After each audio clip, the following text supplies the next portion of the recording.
Jurassic Park by Michael Crichton. Read by William Roberts. Reptiles are abhorrent because of their cold body, pale color, cartilaginous skeleton, filthy skin, fierce aspect, calculating eye, offensive smell, harsh voice, squalid habitation, and terrible venom. Wherefore their creator has not exerted his powers to make many of them. Linnaeus, 1797. You cannot recall a new form of life. Irwin Chargaff, 1972. Introduction. The InGen Incident. The late 20th century has witnessed a scientific gold rush of astonishing proportions, the headlong and furious haste to commercialize genetic engineering.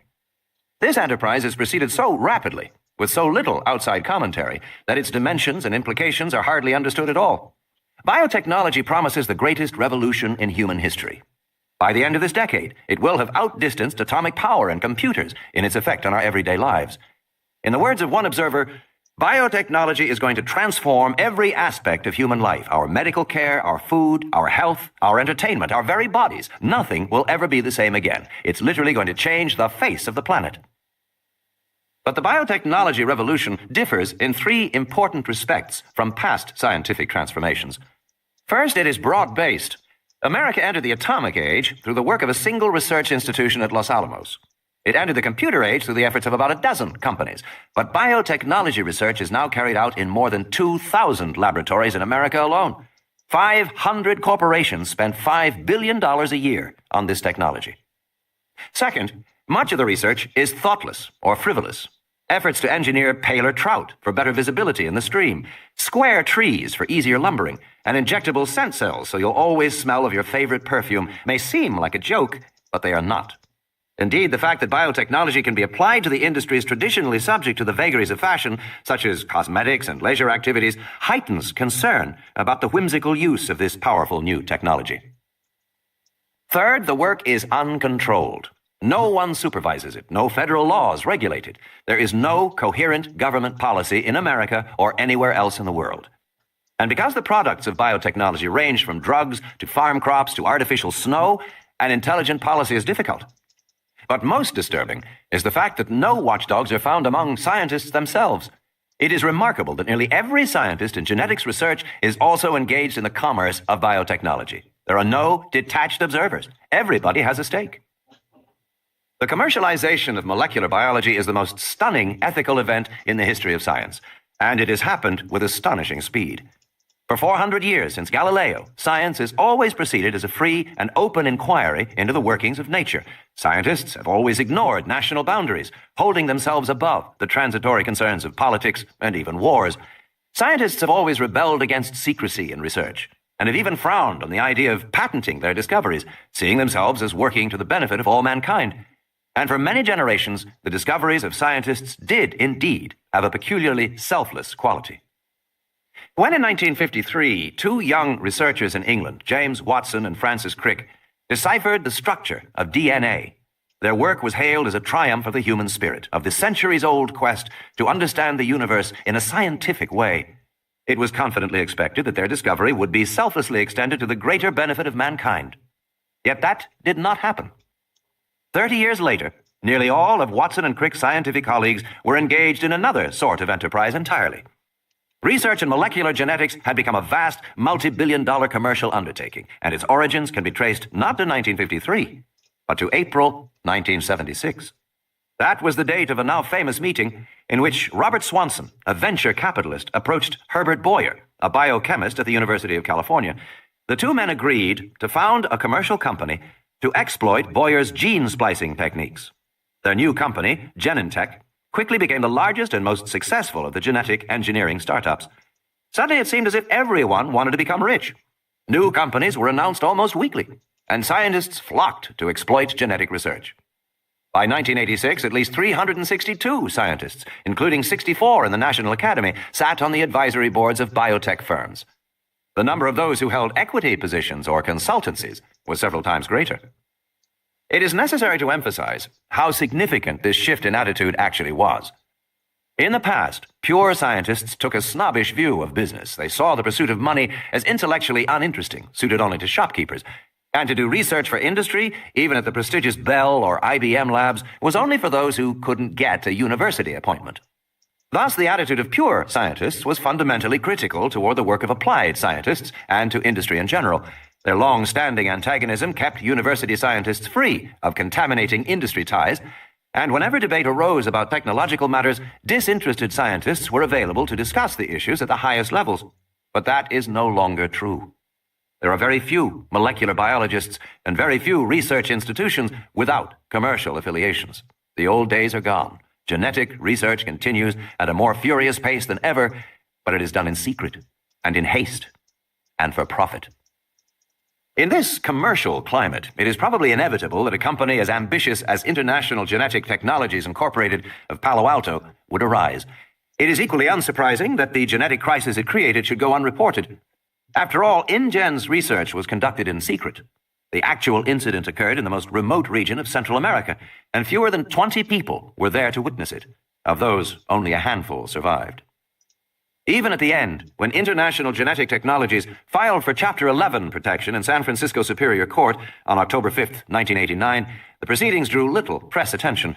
It appeared so ordinary. InGen was the third small American bioengineering company to fail that year, and the seventh since 1986. Few court documents were made public since the creditors were Japanese investment consortia such as Hamaguri and Densaka, companies which traditionally shun publicity. To avoid unnecessary disclosure, Daniel Ross of Cowan, Swain & Ross, counsel for InGen, also represented the Japanese investors. And the rather unusual petition of the Vice Consul of Costa Rica was heard behind closed doors. Thus, it is not surprising that within a month, the problems of InGen were quietly and amicably settled. Parties to that settlement, including the distinguished Scientific Board of Advisors, signed a non-disclosure agreement, and none will speak about what happened. But many of the principal figures in the InGen incident are not signatories, and were willing to discuss the remarkable events leading up to those final 2 days in August 1989 on a remote island off the west coast of Costa Rica. Prologue: The Bite of the Raptor. The tropical rain fell in drenching sheets, hammering the corrugated roof of the clinic building, roaring down the metal gutters, splashing on the ground in a torrent. Roberta Carter sighed and stared out the window. From the clinic, she could hardly see the beach or the ocean beyond, cloaked in low fog. This wasn't what she had expected when she had come to the fishing village of Bahia Anasco on the west coast of Costa Rica to spend 2 months as a visiting physician. Bobby Carter had expected sun and relaxation after 2 grueling years of residency in emergency medicine at Michael Reese in Chicago. She had been in Bahia Anasco now for 3 weeks, and it had rained every day.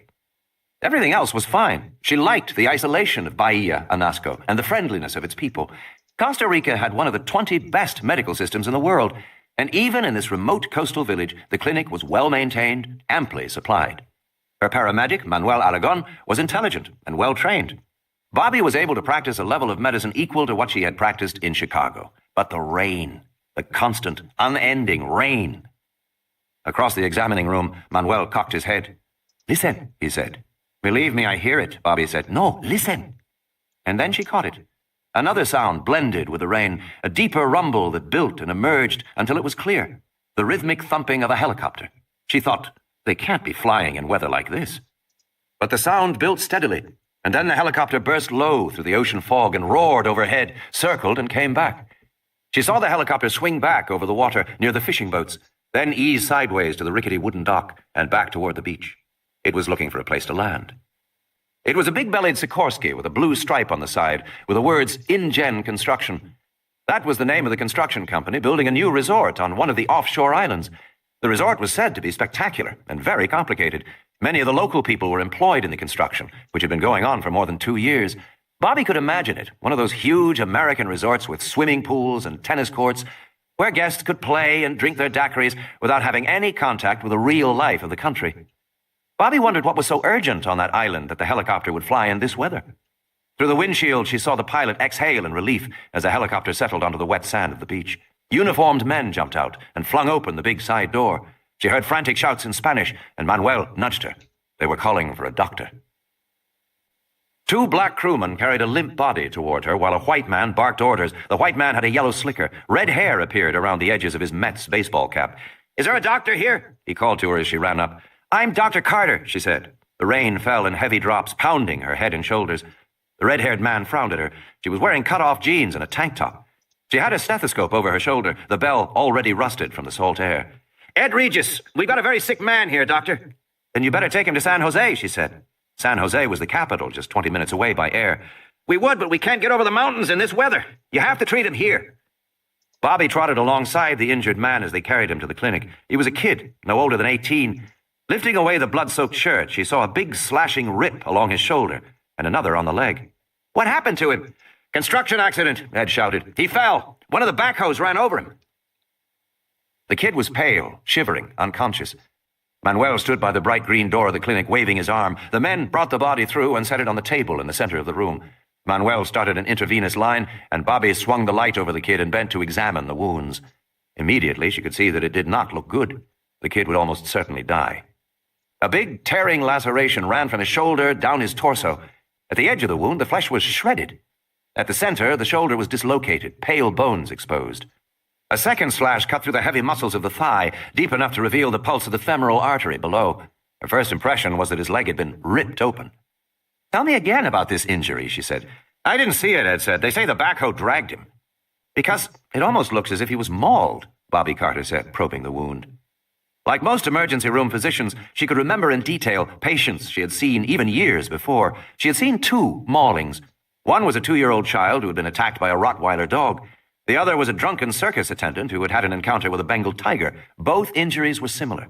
There was a characteristic look to an animal attack.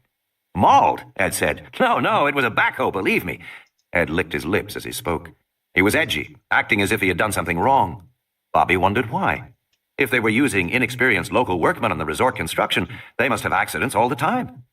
Manuel said, "Do you want lavage?" "Yes," she said, "after you block him." She bent lower, probed the wound with her fingertips. If an earth mover had rolled over him, dirt would be forced deep into the wound, but there wasn't any dirt, just a slippery, slimy foam. And the wound had a strange odor, a kind of rotten stench, a smell of death and decay. She had never smelled anything like it before. "How long ago did this happen?" "An hour." Again, she noticed how tense Ed Regis was.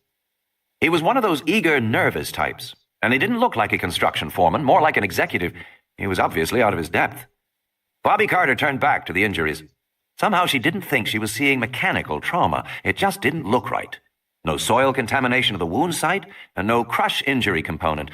Mechanical trauma of any sort, an auto injury, a factory accident, almost always had some component of crushing, but here there was none. Instead, the man's skin was shredded, ripped, across his shoulder and again across his thigh. It really did look like a maul. On the other hand, most of the body was unmarked, which was unusual for an animal attack. She looked again at the head, the arms, the hands. The hands. She felt a chill when she looked at the kid's hands. There were short, slashing cuts on both palms and bruises on the wrists and forearms. She had worked in Chicago long enough to know what that meant. "All right," she said, "wait outside." "Why?" Ed said, alarmed. He didn't like that. "Do you want me to help him or not?" she said, and pushed him out the door and closed it on his face. She didn't know what was going on, but she didn't like it. Manuel hesitated. "I continue to wash?" "Yes," she said. She reached for her little Olympus point and shoot. She took several snapshots of the injury, shifting her light for a better view. It really did look like bites, she thought. Then the kid groaned, and she put her camera aside and bent toward him. His lips moved, his tongue thick. "Raptor," he said. "Losa raptor." At those words, Manuel froze, stepped back in horror. "What does it mean?" Bobby said. Manuel shook his head. "I do not know, doctor. Losa raptor no es español." "No?" It sounded to her like Spanish. "Then please continue to wash him." "No, doctor." He wrinkled his nose. "Bad smell." And he crossed himself. Bobby looked again at the slippery foam streaked across the wound. She touched it, rubbing it between her fingers. It seemed almost like saliva. The injured boy's lips moved. "Raptor," he whispered. In a tone of horror, Manuel said, "It bit him." "What bit him?" "Raptor." "What's a raptor?" "It means upia." Bobby frowned.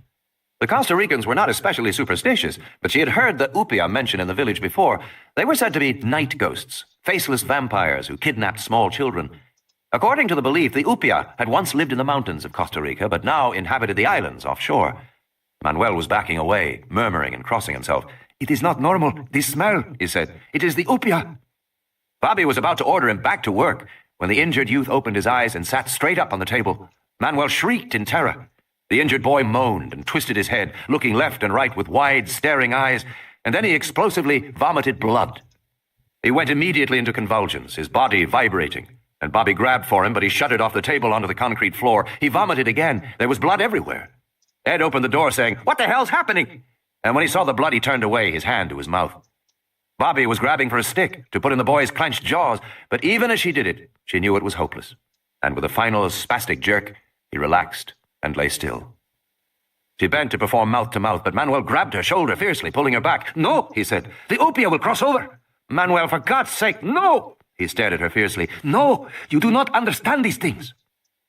Bobby looked at the body on the ground and realized that it didn't matter.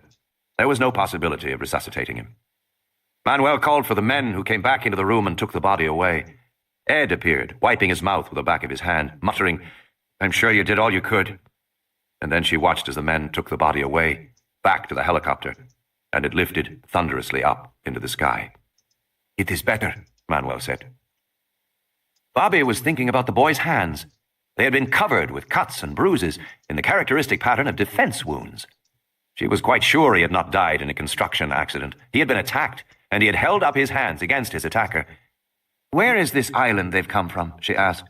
"In the ocean, perhaps 120 miles offshore." "Pretty far for a resort," she said. Manuel watched the helicopter. "I hope they never come back."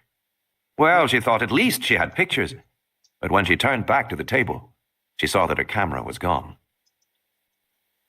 The rain finally stopped later that night. Alone in the bedroom behind the clinic, Bobby thumbed through her tattered paperback Spanish dictionary. The boy had said raptor, and despite Manuel's protests, she suspected it was a Spanish word. Sure enough, she found it in her dictionary. It meant ravisher or abductor. That gave her pause. The sense of the word was suspiciously close to the meaning of upia. Of course, she did not believe in the superstition, and no ghost had cut those hands. What had the boy been trying to tell her? From the next room, she heard groans. One of the village women was in the first stage of labor, and Elena Morales, the local midwife, was attending her. Bobby went into the clinic room and gestured to Elena to step outside for a moment. "Elena, see, doctor? Do you know what is a raptor?" Elena was grey-haired and 60, a strong woman with a practical, no-nonsense air. In the night, beneath the stars, she frowned and said, "Raptor? Yes, you know this word?" "Si," Elena nodded. "It means a person who comes in the night and takes away a child." "A kidnapper?" "Yes." "Upia?" Her whole manner changed. "Do not say this word, doctor." "Why not?" "Do not speak of upia now," Elena said firmly, nodding her head toward the groans of the laboring woman. "It is not wise to say this word now." "But does a raptor bite and cut his victims?" "Bite and cut?" Elena said, puzzled. "No, doctor. Nothing like this. A raptor is a man who takes a new baby." She seemed irritated by the conversation, impatient to end it. Elena started back toward the clinic. "I will call to you when she is ready, doctor. I think 1 hour more, perhaps 2. Bobby looked at the stars and listened to the peaceful lapping of the surf at the shore. In the darkness, she saw the shadows of the fishing boats anchored offshore. The whole scene was quiet, so normal. She felt foolish to be talking of vampires and kidnapped babies. Bobby went back to her room, remembering again that Manuel had insisted it was not a Spanish word. Out of curiosity, she looked in the little English dictionary, and to her surprise, she found the word there, too. Raptor, noun, derivation of Latin raptor, plunderer, French raptus, bird of prey. First iteration. At the earliest drawings of the fractal curve, few clues to the underlying mathematical structure will be seen. Ian Malcolm. Almost Paradise. Mike Bowman whistled cheerfully as he drove the Land Rover through the Cabo Blanco Biological Reserve on the west coast of Costa Rica. It was a beautiful morning in July, and the road before him was spectacular, hugging the edge of a cliff overlooking the jungle and the blue Pacific. According to the guidebooks, Cabo Blanco was unspoiled wilderness, almost a paradise. Seeing it now made Bowman feel as if the vacation was back on track. Bowman, a 36-year-old real estate developer from Dallas, had come to Costa Rica with his wife and daughter for a 2-week holiday. The trip had actually been his wife's idea. For weeks, Ellen had filled his ear about the wonderful national parks of Costa Rica and how good it would be for Tina to see them. Then, when they arrived, it turned out Ellen had an appointment to see a plastic surgeon in San Jose. That was the first Mike Bowman had heard about the excellent and inexpensive plastic surgery available in Costa Rica and all the luxurious private clinics in San Jose. Of course, they'd had a huge fight. Mike felt she'd lied to him, and she had. And he put his foot down about this plastic surgery business. Anyway, it was ridiculous. Ellen was only 30, and she was a beautiful woman. Hell, she'd been homecoming queen her senior year at Rice, and that was not even 10 years earlier. But Ellen tended to be insecure and worried. And it seemed as if, in recent years, she had mostly worried about losing her looks. That and everything else. The Land Rover bounced in a pothole, splashing mud. Seated beside him, Ellen said, "Mike, are you sure this is the right road? We haven't seen any other people for hours." "There was another car 15 minutes ago," he reminded her. "Remember the blue one?" "Going the other way? Darling, you wanted a deserted beach," he said, "and that's what you're going to get." Ellen shook her head doubtfully. "I hope you're right." "Yeah, Dad, I hope you're right," said Christina from the back seat. She was 8 years old. "Trust me, I'm right." He drove in silence a moment. "It's beautiful, isn't it? Look at that view. It's beautiful." "It's okay," Tina said. Ellen got out a compact and looked at herself in the mirror, pressing under her eyes. She sighed and put the compact away. The road began to descend, and Mike Bowman concentrated on driving. Suddenly, a small black shape flashed across the road, and Tina shrieked, "Look! Look!" Then it was gone into the jungle. "What was it?" Ellen asked. "A monkey?" "Maybe a squirrel monkey," Bowman said. "Can I count it?" Tina said, taking her pencil out. She was keeping a list of all the animals she had seen on her trip as a project for school. "I don't know," Mike said doubtfully. Tina consulted the pictures in the guidebook. "I don't think it was a squirrel monkey," she said. "I think it was just another howler." They had seen several howler monkeys already on their trip. "Hey," she said more brightly, "according to this book, the beaches of Cabo Blanco are frequented by a variety of wildlife, including howler and white-faced monkeys, three-toed sloths, and coatimundis. You think we'll see a three-toed sloth, Dad?" "I bet we do." "Really?" "Just look in the mirror." "Very funny, Dad." The road sloped downward through the jungle toward the ocean. Mike Bowman felt like a hero when they finally reached the beach, a 2-mile crescent of white sand, utterly deserted. He parked the Land Rover in the shade of the palm trees that fringed the beach and got out the box lunches. Ellen changed into her bathing suit, saying, "Honestly, I don't know how I'm going to get this weight off." "You look great, hon." Actually, he felt that she was too thin, but he had learned not to mention that. Tina was already running down the beach. "Don't forget you need your sunscreen," Ellen called. "Later," Tina shouted over her shoulder. "I'm going to see if there's a sloth." Ellen Bowman looked around at the beach and the trees. "You think she's all right?" "Honey, there's nobody here for miles," Mike said. "What about snakes?" "Oh, for God's sake," Mike Bowman said. "There's no snakes on a beach." "Well, there might be." "Honey," he said firmly, "snakes are cold-blooded. They're reptiles. They can't control their body temperature. It's 90 degrees on that sand. If a snake came out, it'd be cooked. Believe me, there's no snakes on the beach." He watched his daughter scampering down the beach, a dark spot on the white sand. "Let her go. Let her have a good time." He put his arm around his wife's waist. Tina ran until she was exhausted, and then she threw herself down in the sand and gleefully rolled to the water's edge. The ocean was warm, and there was hardly any surf at all. She sat for a while, catching her breath, and then she looked back toward her parents in the car to see how far she had come. Her mother waved, beckoning her to return. Tina waved back cheerfully, pretending she didn't understand. Tina didn't want to put sunscreen on, and she didn't want to go back and hear her mother talk about losing weight. She wanted to stay right here and maybe see a sloth. Tina had seen a sloth 2 days earlier at the zoo in San Jose. It looked like a Muppets character, and it seemed harmless. In any case, it couldn't move fast. She could easily outrun it. Now her mother was calling to her, and Tina decided to move out of the sun, back from the water, to the shade of the palm trees. In this part of the beach, the palm trees overhung a gnarled tangle of mangrove roots, which blocked any attempt to penetrate inland. Tina sat in the sand and kicked the dried mangrove leaves. She noticed many bird tracks in the sand. Costa Rica was famous for its birds. The guidebook said there were 3 times as many birds in Costa Rica as in all of America and Canada. In the sand, some of the 3-toed bird tracks were small and so faint they could hardly be seen. Other tracks were large and cut deeper in the sand. Tina was looking idly at the tracks when she heard a chirping, followed by a rustling in the mangrove thicket. Did sloths make a chirping sound? Tina didn't think so, but she wasn't sure. The chirping was probably some ocean bird. She waited quietly, not moving, hearing the rustling again, and finally she saw the source of the sounds. A few yards away, a lizard emerged from the mangrove roots and peered at her. Tina held her breath. A new animal for her list. The lizard stood up on its hind legs, balancing on its thick tail, and stared at her. Standing like that, it was almost a foot tall, dark green with brown stripes along its back. Its tiny front legs ended in little lizard fingers that wiggled in the air. The lizard cocked its head as it looked at her. Tina thought it was cute. sort of like a big salamander. She raised her hand and wiggled her fingers back. The lizard wasn't frightened. It came toward her, walking upright on its hind legs. It was hardly bigger than a chicken, and like a chicken, it bobbed its head as it walked. Tina thought it would make a wonderful pet. She noticed that the lizard left 3-toed tracks that looked exactly like bird tracks. The lizard came closer to Tina. She kept her body still, not wanting to frighten the little animal. She was amazed that it would come so close, but she remembered that this was a national park. All the animals in the park would know that they were protected. This lizard was probably tame. Maybe it even expected her to give it some food. Unfortunately, she didn't have any. Slowly, Tina extended her hand, palm open, to show she didn't have any food. The lizard paused, cocked his head, and chirped. "Sorry," Tina said. "I just don't have anything." And then, without warning, the lizard jumped up onto her outstretched hand. Tina could feel its little toes pinching the skin of her palm, and she felt the surprising weight of the animal's body pressing her arm down. And then the lizard scrambled up her arm toward her face. "I just wish I could see her," Ellen Bowman said, squinting in the sunlight. "That's all, just see her." "I'm sure she's fine," Mike said, picking through the box lunch packed by the hotel. There was unappetizing grilled chicken and some kind of a meat-filled pastry. Not that Ellen would eat any of it.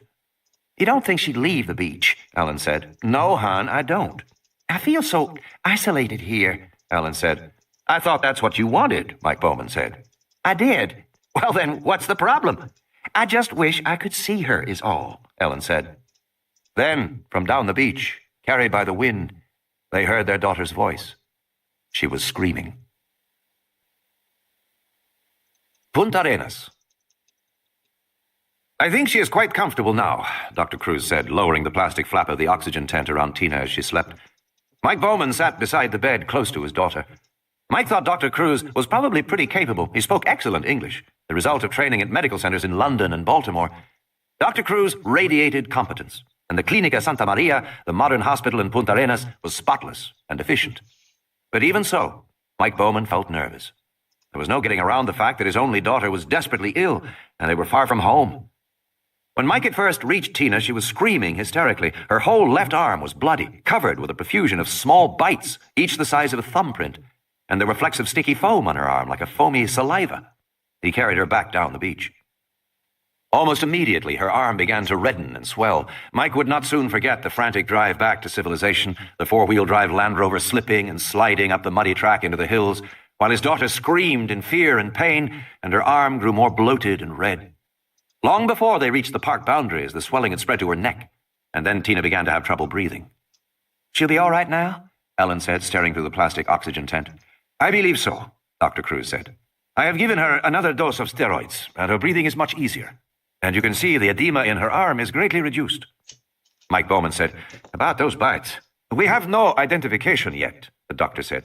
"I myself haven't seen bites like that before, but you'll notice they are disappearing. It's already quite difficult to make them out. Fortunately, I have taken photographs for reference, and I have washed her arm to collect some samples of the sticky saliva. One for analysis here, a second to send to the labs in San Jose, and the third we will keep frozen in case it is needed. Do you have the picture she made?" "Yes," Mike Bowman said. He handed the doctor the sketch that Tina had drawn in response to questions from the admitting officials. "This is the animal that bit her?" Dr. Cruz said, looking at the picture. "Yes," Mike Bowman said. "She said it was a green lizard, the size of a chicken or a crow." "I don't know of such a lizard," the doctor said. "She has drawn it standing on its hind legs." "That's right," Mike Bowman said. "She said it walked on its hind legs." Dr. Cruz frowned. He stared at the picture a while longer. "I am not an expert. I have asked for Dr. Gutierrez to visit us here. He is a senior researcher at the Reserva Biológica de Carrara, which is across the bay. Perhaps he can identify the animal for us." "Isn't there someone from Cabo Blanco?" Bowman asked. "That's where she was bitten." "Unfortunately not," Dr. Cruz said. "Cabo Blanco has no permanent staff, and no researcher has worked there for some time. You were probably the first people to walk on that beach in several months. But I am sure you will find Dr. Gutierrez to be knowledgeable." Dr. Gutierrez turned out to be a bearded man wearing khaki shorts and shirt. The surprise was that he was American. He was introduced to the Bowmans, saying in a soft southern accent, "Mr. and Mrs. Bowman, how you doing? Nice to meet you." And then explaining that he was a field biologist from Yale who had worked in Costa Rica for the last 5 years. Marty Gutierrez examined Tina thoroughly, lifting her arm gently, peering closely at each of the bites with a penlight, then measuring them with a small pocket ruler. After a while, Gutierrez stepped away, nodding to himself as if he had understood something. He then inspected the Polaroids and asked several questions about the saliva, which Cruz told him was still being tested in the lab. Finally, he turned to Mike Bowman and his wife, waiting tensely. "I think Tina's going to be fine. I just want to be clear about a few details," he said, making notes in a precise hand. "Your daughter says she was bitten by a green lizard, approximately 1 foot high, which walked upright onto the beach from the mangrove swamp?" "That's right, yes." "And the lizard made some kind of a vocalization?" "Tina said it chirped or squeaked." "Like a mouse, would you say?" "Yes." "Well then," Dr. Gutierrez said, "I know this lizard." He explained that of the 6,000 species of lizards in the world, no more than a dozen species walked upright. Of those species, only 4 were found in Latin America, and judging by the coloration, the lizard could be only one of the 4. "I am sure this lizard was a Basiliscus amoratus, a striped basilisk lizard, found here in Costa Rica and also in Honduras. Standing on their hind legs, they are sometimes as tall as a foot." "Are they poisonous?" "No, Mrs. Bowman, not at all." Gutierrez explained that the swelling in Tina's arm was an allergic reaction. "According to the literature, 14% of people are strongly allergic to reptiles," he said, "and your daughter seems to be one of them." "She was screaming. She said it was so painful." "Probably it was," Gutierrez said. "Reptile saliva contains serotonin, which causes tremendous pain." He turned to Cruz. "Her blood pressure came down with antihistamines?" "Yes," Cruz said promptly. "Serotonin," Gutierrez said, "no question." Still, Ellen Bowman remained uneasy. "But why would a lizard bite her in the first place?" "Lizard bites are very common," Gutierrez said. "Animal handlers in zoos get bitten all the time. And just the other day I heard that a lizard had bitten an infant in a crib in Amaloya, about 60 miles from where you were. So bites do occur. I'm not sure why your daughter had so many bites. What was she doing at the time?" "Nothing. She said she was sitting pretty still because she didn't want to frighten it away." "Sitting pretty still," Gutierrez said, frowning. He shook his head. "Well, I don't think we can say exactly what happened. Wild animals are unpredictable." "And what about the foamy saliva on her arm?" Ellen said. "I keep thinking about rabies." No, Dr. Gutierrez said. "A reptile can't carry rabies, Mrs. Bowman. Your daughter has suffered an allergic reaction to the bite of a basilisk lizard. Nothing more serious." Mike Bowman then showed Gutierrez the picture that Tina had drawn. Gutierrez nodded. "I would accept this as a picture of a basilisk lizard," he said. "A few details are wrong, of course. The neck is much too long, and she's drawn the hind legs with only 3 toes instead of 5. The tail is too thick and raised too high, but otherwise, this is a perfectly serviceable lizard of the kind we are talking about." "But Tina specifically said the neck was long," Ellen Bowman insisted, "and she said there were 3 toes on the foot." "Tina's pretty observant," Mike Bowman said. "I'm sure she is," Gutierrez said, smiling, "but I still think your daughter was bitten by a common Basiliscus amoratus and had a severe herpetological reaction. Normal time course with medication is 12 hours. She should be just fine in the morning." In the modern laboratory in the basement of the Clinica Santa Maria, word was received that Dr. Gutierrez had identified the animal that had bitten the American child as a harmless basilisk lizard. Immediately, the analysis of the saliva was halted, even though a preliminary fractionation showed several extremely high molecular weight proteins of unknown biological activity. But the night technician was busy, and he placed the saliva samples on the holding shelf of the refrigerator. The next morning, the day clerk checked the holding shelf against the names of discharged patients. Seeing that Bowman Christina L. was scheduled for discharge that morning, the clerk threw out the saliva samples. At the last moment, he noticed that one sample had the red tag, which meant that it was to be forwarded to the university lab in San Jose. He retrieved the test tube from the wastebasket and sent it on its way. "Go on. Say thank you to Dr. Cruz," Ellen Bowman said, and pushed Tina forward. "Thank you, Dr. Cruz," Tina said. "I feel much better now." She reached up and shook the doctor's hand. Then she said, "You have a different shirt." For a moment, Dr. Cruz looked perplexed. Then he smiled. "That's right, Tina. When I work all night at the hospital, in the morning I change my shirt." "But not your tie?" "No, just my shirt." Ellen Bowman said, "Mike told you she's observant." "She certainly is." Dr. Cruz smiled and shook the little girl's hand gravely. "Enjoy the rest of your holiday in Costa Rica, Tina." "I will." The Bowman family had started to leave when Dr. Cruz said, "Oh, Tina, do you remember the lizard that bit you?" "Uh-huh." "You remember its feet?" "Uh-huh." "Did it have any toes?" "Yes." "How many toes did it have?" "3, she said. "How do you know that?" "Because I looked," she said. "Anyway, all the birds on the beach made marks in the sand with 3 toes like this." She held up her hand, middle 3 fingers spread wide. "And the lizard made those kind of marks in the sand, too." The lizard made marks like a bird? Uh-huh, Tina said. He walked like a bird, too. He jerked his head like this, up and down. She took a few steps, bobbing her head. After the Bowmans had departed, Dr. Cruz decided to report this conversation to Gutierrez at the biological station. I must admit the girl's story is puzzling, Gutierrez said. I've been doing some checking myself. I am no longer certain she was bitten by a basilisk. Not certain at all. Then what could it be? Well, Gutierrez said, let's not speculate prematurely. By the way, have you heard of any other lizard bites at the hospital? No. Why? Let me know, my friend, if you do. The beach. Marty Gutierrez sat on the beach and watched the afternoon sun fall lower in the sky until it sparkled harshly on the water of the bay and its rays reached beneath the palm trees to where he sat among the mangroves on the beach of Cabo Blanco. As best he could determine, he was sitting near the spot where the American girl had been 2 days before. Although it was true enough, as he had told the Bowmans, that lizard bites were common, Gutierrez had never heard of a basilisk lizard biting anyone, and he had certainly never heard of anyone being hospitalized for a lizard bite. Then, too, the bite radius on Tina's arm appeared slightly too large for a basilisk. When he got back to the Carrara station, he had checked the small research library there, but found no reference to basilisk lizard bites. Next, he checked International Biosciences Services, a computer database in America, but he found no references to basilisk bites or hospitalization for lizard bites. He then called the medical officer in Amaloya, who confirmed that a 9-day-old infant sleeping in its crib had been bitten on the foot by an animal the grandmother, the only person actually to see it, claimed was a lizard. Subsequently, the foot had become swollen, and the infant had nearly died. The grandmother described the lizard as green with brown stripes. It had bitten the child several times before the woman frightened it away. Strange, Gutierrez had said. No, like all the others, the medical officer replied, adding that he had heard of other biting incidents. A child in Vasquez, the next village up the coast, had been bitten while sleeping, and another in Puerto Sortrero. All these incidents had occurred in the last 2 months. All had involved sleeping children and infants. Such a new and distinctive pattern led Gutierrez to suspect the presence of a previously unknown species of lizard. This was particularly likely to happen in Costa Rica. Only 75 miles wide at its narrowest point, the country was smaller than the state of Maine.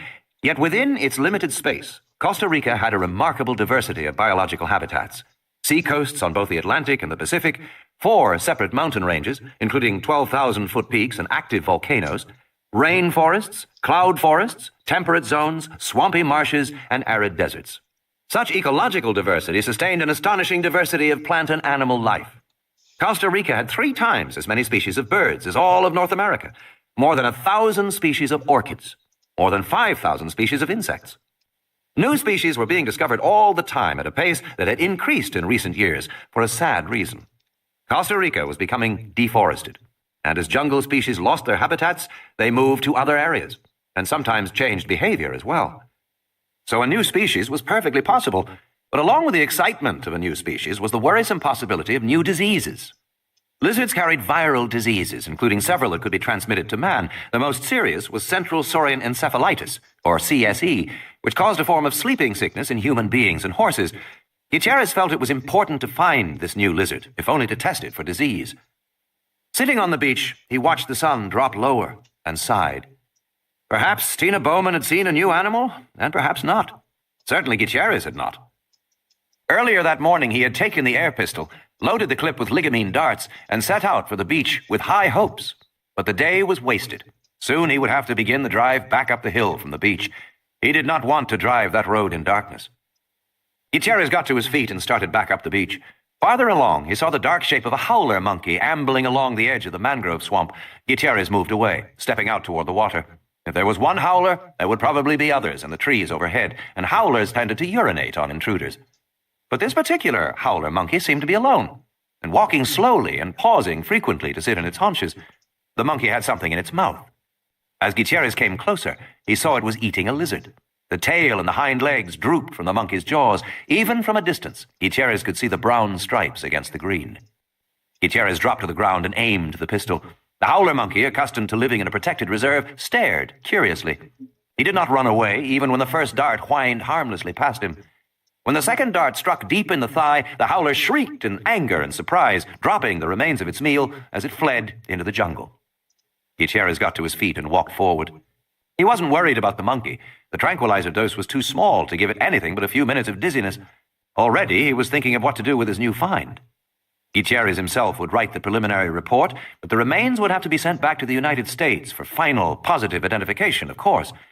To whom should he send it? The acknowledged expert was Edward H. Simpson, emeritus professor of zoology at Columbia University in New York. An elegant older man with swept-back white hair, Simpson was the world's leading authority on lizard taxonomy. Probably, Marty thought, he would send his lizard to Dr. Simpson. New York. Dr. Richard Stone, head of the Tropical Diseases Laboratory of Columbia University Medical Center, often remarked that the name conjured up a grander place than it actually was. In the early 20th century, when the laboratory occupied the entire fourth floor of the Biomedical Research Building, crews of technicians worked to eliminate the scourges of yellow fever, malaria, and cholera. But medical successes, the research laboratories in Nairobi and Sao Paulo, had left the TDL a much less important place than it once was. Now, a fraction of its former size, it employed only 2 full-time technicians, and they were primarily concerned with diagnosing illnesses of New Yorkers who had traveled abroad. The lab's comfortable routine was unprepared for what it received that morning. "Oh, very nice," the technician in the Tropical Diseases Laboratory said as she read the customs label. "Partially masticated fragment of unidentified Costa Rican lizard." She wrinkled her nose. "This one's all yours, Dr. Stone." Richard Stone crossed the lab to inspect the new arrival. "Is this the material from Ed Simpson's lab?" "Yes," she said, "but I don't know why they'd send a lizard to us." "His secretary called," Stone said. "Simpson's on a field trip in Borneo for the summer, and because there's a question of communicable disease with this lizard, she asked our lab to take a look at it. Let's see what we've got." The white plastic cylinder was the size of a half-gallon milk container. It had locking metal latches and a screw top. It was labeled International Biological Specimen Container and plastered with stickers and warnings in 4 languages. The warnings were intended to keep the cylinder from being opened by suspicious customs officials. Apparently, the warnings had worked. As Richard Stone swung the big light over, he could see the seals were still intact. Stone turned on the air handlers and pulled on plastic gloves and a face mask. After all, the lab had recently identified specimens contaminated with Venezuelan equine fever, Japanese bee encephalitis, Chiasanur forest virus, Langat virus, and Mayaro. Then he unscrewed the top. There was a hiss of escaping gas, and white smoke boiled out. The cylinder turned frosty cold. Inside, he found a plastic Ziploc sandwich bag containing something green. Stone spread a surgical drape on the table and shook out the contents of the bag. A piece of frozen flesh struck the table with a dull thud. "Huh," the technician said. "Looks eaten." "Yes, it does," Stone said. "What do they want with us?" The technician consulted the enclosed documents. "Lizard is biting local children. They have a question about identification of the species and a concern about diseases transmitted from the bite." She produced a child's picture of a lizard signed Tina at the top. "One of the kids drew a picture of the lizard." Stone glanced at the picture. "Obviously, we can't verify the species," Stone said, "but we can check diseases easily enough if we can get any blood out of this fragment. What are they calling this animal?" "Basiliscus amoratus, with 3-toed genetic anomaly," she said, reading. "Okay," Stone said, "let's get started. While you're waiting for it to thaw, do an X-ray and take Polaroids for the record. Once we have blood, start running antibody sets until we get some matches. Let me know if there's a problem." Before lunchtime, the lab had its answer. The lizard blood showed no significant reactivity to any viral or bacterial antigen. They had run toxicity profiles as well, and they had found only one positive match. The blood was mildly reactive to the venom of the Indian king cobra. But such cross-reactivity was common among reptile species, and Dr. Stone did not think it noteworthy to include in the facts his technician sent to Dr. Martin Gutierrez that same evening. There was never any question about identifying the lizard. That would await the return of Dr. Simpson. He was not due back for several weeks, and his secretary asked if the TDL would please store the lizard fragment in the meantime. Dr. Stone put it back in the Ziploc bag and stuck it in the freezer. Martin Gutierrez read the facts from the Columbia Medical Center Tropical Diseases Laboratory. It was brief. Subject, Basiliscus amoratus with genetic anomaly, forwarded from Dr. Simpson's office. Materials, posterior segment, query, partially eaten animal. Procedures performed, X-ray, microscopic, immunological RTX for viral, parasitic, bacterial disease. Findings, no histologic or immunologic evidence for any communicable disease in man in this Basiliscus amoratus sample. Signed, Richard A. Stone, M.D., Director. Gutierrez made 2 assumptions based on the memo. First, that his identification of the lizard as a basilisk had been confirmed by scientists at Columbia University. And second, that the absence of communicable disease meant the recent episodes of sporadic lizard bites implied no serious health hazards for Costa Rica. On the contrary, he felt his original views were correct, that a lizard species had been driven from the forest into a new habitat and was coming into contact with village people. Gutierrez was certain that in a few more weeks the lizards would settle down and the biting episodes would end. The tropical rain fell in great drenching sheets, hammering the corrugated roof of the clinic at Bahia Anasco. It was nearly midnight. Power had been lost in the storm, and the midwife Elena Morales was working by flashlight when she heard a squeaking, chirping sound. Thinking that it was a rat, she quickly put a compress on the forehead of the mother and went into the next room to check on the newborn baby. As her hand touched the doorknob, she heard the chirping again, and she relaxed. Evidently, it was just a bird flying in the window to get out of the rain. Costa Ricans said that when a bird came to visit a newborn child, it brought good luck. Elena opened the door. The infant lay on a wicker bassinet, swaddled in a light blanket, only its face exposed. Around the rim of the bassinet, 3 dark green lizards crouched like gargoyles. When they saw Elena, they cocked their heads and stared curiously at her, but did not flee. In the light of her flashlight, Elena saw the blood dripping from their snouts. Softly chirping, one lizard bent down and with a quick shake of its head, tore a ragged chunk of flesh from the baby. Elena rushed forward, screaming, and the lizards fled into the darkness. But long before she reached the bassinet, she could see what had happened to the infant's face, and she knew the child must be dead. The lizards scattered into the rainy night, chirping and squealing, leaving behind only bloody 3-toed tracks, like birds. The shape of the data. Later, when she was calmer, Elena Morales decided not to report the lizard attack. Despite the horror she had seen, she began to worry that she might be criticized for leaving the baby unguarded.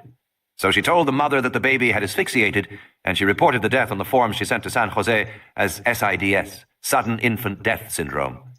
This was a syndrome of unexplained death among very young children. It was unremarkable, and her report went unchallenged. The university lab in San Jose that analyzed the saliva sample from Tina Bowman's arm made several remarkable discoveries. There was, as expected, a great deal of serotonin, but among the salivary proteins was a real monster, molecular mass of 1,980,000, one of the largest proteins known. Biological activity was still under study, but it seemed to be a neurotoxic poison related to cobra venom, although more primitive in structure. The lab also detected trace quantities of the gamma-aminomethionine hydrolase. Because this enzyme was a marker for genetic engineering and not found in wild animals, technicians assumed it was a lab contaminant and did not report it when they called Dr. Cruz, the referring physician in Punta Arenas. The lizard fragment rested in the freezer at Columbia University, awaiting the return of Dr. Simpson, who was not expected for at least a month. And so things might have remained had not a technician named Alice Levin walked into the Tropical Diseases Laboratory, seen Tina Bowman's picture, and said, "Oh, whose kid drew the dinosaur?" "What?" Richard Stone said, turning slowly toward her. "The dinosaur. Isn't that what it is? My kid draws them all the time." "This is a lizard," Stone said, "from Costa Rica. Some girl down there drew a picture of it." "No," Alice Levin said, shaking her head. "Look at it. It's very clear. Big head, long neck, stands on its hind legs, thick tail. It's a dinosaur." "It can't be. It was only a foot tall." "So? There were little dinosaurs back then," Alice said. "Believe me, I know. I have 2 boys. I'm an expert. The smallest dinosaurs were under a foot. Teenosaurus or something, I don't know. Those names are impossible. You'll never learn those names if you're over the age of 10. "You don't understand," Richard Stone said. "This is a picture of a contemporary animal. They sent us a fragment of the animal. It's in the freezer now." Stone went and got it and shook it out of the baggie. Alice Levin looked at the frozen piece of leg and tail and shrugged. She didn't touch it. "I don't know," she said, "but that looks like a dinosaur to me." Stone shook his head. "Impossible." "Why?" Alice Levin said. "It could be a leftover or a remnant or whatever they call them." Stone continued to shake his head. Alice was uninformed. She was just a technician who worked in the bacteriology lab down the hall, and she had an active imagination. Stone remembered the time when she thought she was being followed by one of the surgical orderlies. "You know," Alice Levin said, "if this is a dinosaur, Richard, it could be a big deal." "It's not a dinosaur." "Has anybody checked it?" "No," Stone said. "Well, take it to the Museum of Natural History or something," Alice Levin said. "You really should." "I'd be embarrassed." "You want me to do it for you?" she said. "No," Richard Stone said, "I don't." "You're not going to do anything?" "Nothing at all." He put the baggie back in the freezer and slammed the door. It's not a dinosaur, it's a lizard. And whatever it is, it can wait until Dr. Simpson gets back from Borneo to identify it. That's final, Alice. This lizard's not going anywhere. Second iteration. With subsequent drawings of the fractal curve, sudden changes may appear. Ian Malcolm. The shore of the inland sea. Alan Grant crouched down, his nose inches from the ground. The temperature was over 100 degrees. His knees ached, despite the rug layer's pads he wore. His lungs burned from the harsh alkaline dust. Sweat dripped off his forehead onto the ground. But Grant was oblivious to the discomfort. His entire attention was focused on the 6-inch square of earth in front of him. Working patiently with a dental pick and an artist's camel brush, he exposed the tiny L-shaped fragment of jawbone. It was only an inch long, and no thicker than his little finger. The teeth were a row of small points and had the characteristic medial angling. Bits of bone flaked away as he dug. Grant paused for a moment to paint the bone with rubber cement before continuing to expose it. There was no question that this was the jawbone from an infant carnivorous dinosaur. Its owner had died 79 million years ago at the age of about 2 months. With any luck, Grant might find the rest of the skeleton as well. If so, it would be the first complete skeleton of a baby carnivore. Hey, Alan! Alan Grant looked up, blinking in the sunlight. He pulled down his sunglasses and wiped his forehead with the back of his arm. He was crouched on an eroded hillside in the Badlands outside Snakewater, Montana. Beneath the great blue bowl of sky, blunted hills, exposed outcroppings of crumbling limestone, stretched for miles in every direction.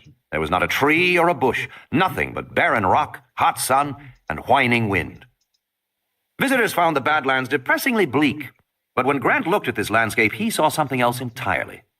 This barren land was what remained of another very different world, which had vanished 80 million years ago. In his mind's eye, Grant saw himself back in the warm, swampy bayou that formed the shoreline of a great inland sea. This inland sea was 1,000 miles wide, extending all the way from the newly upthrust Rocky Mountains to the sharp, craggy peaks of the Appalachians. All of the American West was underwater. At that time, there were thin clouds in the sky overhead, darkened by the smoke of nearby volcanoes. The atmosphere was denser, richer in carbon dioxide. Plants grew rapidly along the shoreline. There were no fish in these waters, but there were clams and snails. Pterosaurs swooped down to scoop algae from the surface. A few carnivorous dinosaurs prowled the swampy shores of the lake, moving among the palm trees. And offshore was a small island, about 2 acres in size. Ringed with dense vegetation, this island formed a protected sanctuary, where herds of herbivorous duck-billed dinosaurs laid their eggs in communal nests and raised their squeaking young. Over the millions of years that followed, the pale green alkaline lake grew shallower and finally vanished. The exposed land buckled and cracked under the heat, and the offshore island with its dinosaur eggs became the eroded hillside in northern Montana, which Alan Grant was now excavating. Hey, Alan! He stood, a barrel-chested, bearded man of 40. He heard the chugging of the portable generator and the distant clatter of the jackhammer cutting into the dense rock on the next hill. He saw the kids working around the jackhammer, moving away the big pieces of rock after checking them for fossils. At the foot of the hill, he saw the 6 teepees of his camp, the flapping mess tent, and the trailer that served as their field laboratory. And he saw Ellie, waving to him from the shadow of the field laboratory. "Visitor!" she called, and pointed to the east. Grant saw the cloud of dust, and the blue Ford sedan bouncing over the rutted road toward them. He glanced at his watch. Right on time. On the other hill, the kids looked up with interest. They didn't get many visitors in Snakewater, and there had been a lot of speculation about what a lawyer from the Environmental Protection Agency would want to see Alan Grant about. But Grant knew that paleontology, the study of extinct life, had in recent years taken on an unexpected relevance to the modern world. The modern world was changing fast, and urgent questions about the weather, deforestation, global warming, or the ozone layer often seemed answerable, at least in part, with information from the past. Information that paleontologists could provide. He had been called as an expert witness twice in the past few years. Grant started down the hill to meet the car. End of Side 1. Side 2. The visitor coughed in the white dust as he slammed the car door. "Bob Morris, CPA," he said, extending his hand. "I'm with the San Francisco office." Grant introduced himself and said, "You look hot. Want a beer?" "Jesus, yeah." Morris was in his late 20s, wearing a tie and pants from a business suit. He carried a briefcase. His wingtip shoes crunched on the rocks as they walked toward the trailer. "When I first came over the hill, I thought this was an Indian reservation," Morris said, pointing to the teepees. "No," Grant said, "just the best way to live out here." Grant explained that in 1978, the first year of the excavations, they had come out in North Slope octahedral tents, the most advanced available, but the tents always blew over in the wind. They tried other kinds of tents with the same result. Finally, they started putting up teepees, which were larger inside, more comfortable, and more stable in wind. These are Blackfoot teepees built around 4 poles, Grant said. Sioux teepees are built around 3, but this used to be Blackfoot territory, so we thought. Morris said, very fitting. He squinted at the desolate landscape and shook his head. How long you been out here? About 60 cases, Grant said. When Morris looked surprised, he explained, we measure time in beer. We start in June with 100 cases. We've gone through about 60 so far. 63, to be exact, Ellie Sattler said as they reached the trailer. Grant was amused to see Morris gaping at her. Ellie was wearing cut-off jeans and a work shirt tied at her midriff. She was 24 and darkly tanned. Her blonde hair was pulled back. Ellie keeps us going, Grant said, introducing her. She's very good at what she does. What does she do? Morris asked. Paleobotany, Ellie said, and I also do the standard field preps. She opened the door and they went inside. The air conditioning in the trailer only brought the temperature down to 85 degrees, but it seemed cool after the midday heat. The trailer had a series of long wooden tables with tiny bone specimens neatly laid out, tagged and labeled. Farther along were ceramic dishes and crocks. There was a strong odor of vinegar. Morris glanced at the bones. I thought dinosaurs were big, he said. They were, Ellie said, but everything you see here comes from babies. Snake water is important primarily because of the number of dinosaur nesting sites here. Until we started this work, there were hardly any infant dinosaurs known. Only one nest had ever been found in the Gobi Desert. We've discovered a dozen different hadrosaur nests, complete with eggs and bones of infants. While Grant went to the refrigerator, she showed Morris the acetic acid baths, which were used to dissolve away the limestone from the delicate bones. They look like chicken bones, Morris said, peering into the ceramic dishes. Yes, she said, they're very bird-like. And what about those? Morris said, pointing through the trailer window to piles of large bones outside, wrapped in heavy plastic. Rejects, Ellie said. Bones too fragmentary when we took them out of the ground. In the old days, we just discard them, but nowadays we send them for genetic testing. Genetic testing? Morris said. Here you go, Grant said, thrusting a beer into his hand. He gave another to Ellie. She chugged hers, throwing her long neck back. Morris stared. We're pretty informal here, Grant said. Want to step into my office? Sure, Morris said. Grant led him to the end of the trailer, where there was a torn couch, a sagging chair, and a battered end table. Grant dropped onto the couch, which creaked and exhaled a cloud of chalky dust. He leaned back, thumped his boots up on the end table, and gestured for Morris to sit in the chair. Make yourself comfortable. Grant was a professor of paleontology at the University of Denver, and one of the foremost researchers in his field, but he had never been comfortable with social niceties. He saw himself as an outdoor man, and he knew that all the important work in paleontology was done outdoors with your hands. Grant had little patience for the academics, for the museum curators, for what he called teacup dinosaur hunters, and he took some pains to distance himself in dress and behavior from the teacup dinosaur hunters, even delivering his lectures in jeans and sneakers. Grant watched as Morris primly brushed off the seat of the chair before he sat down. Morris opened his briefcase, rummaged through his papers, and glanced back at Ellie, who was lifting bones with tweezers from the acid bath at the other end of the trailer, paying no attention to them. You're probably wondering why I'm here. Grant nodded. It's a long way to come, Mr. Morris. Well, Morris said, to get right to the point, the EPA is concerned about the activities of the Hammond Foundation. You receive some funding from them. $30,000 a year, Grant said, nodding. For the last 5 years. What do you know about the foundation? Morris said. Grant shrugged.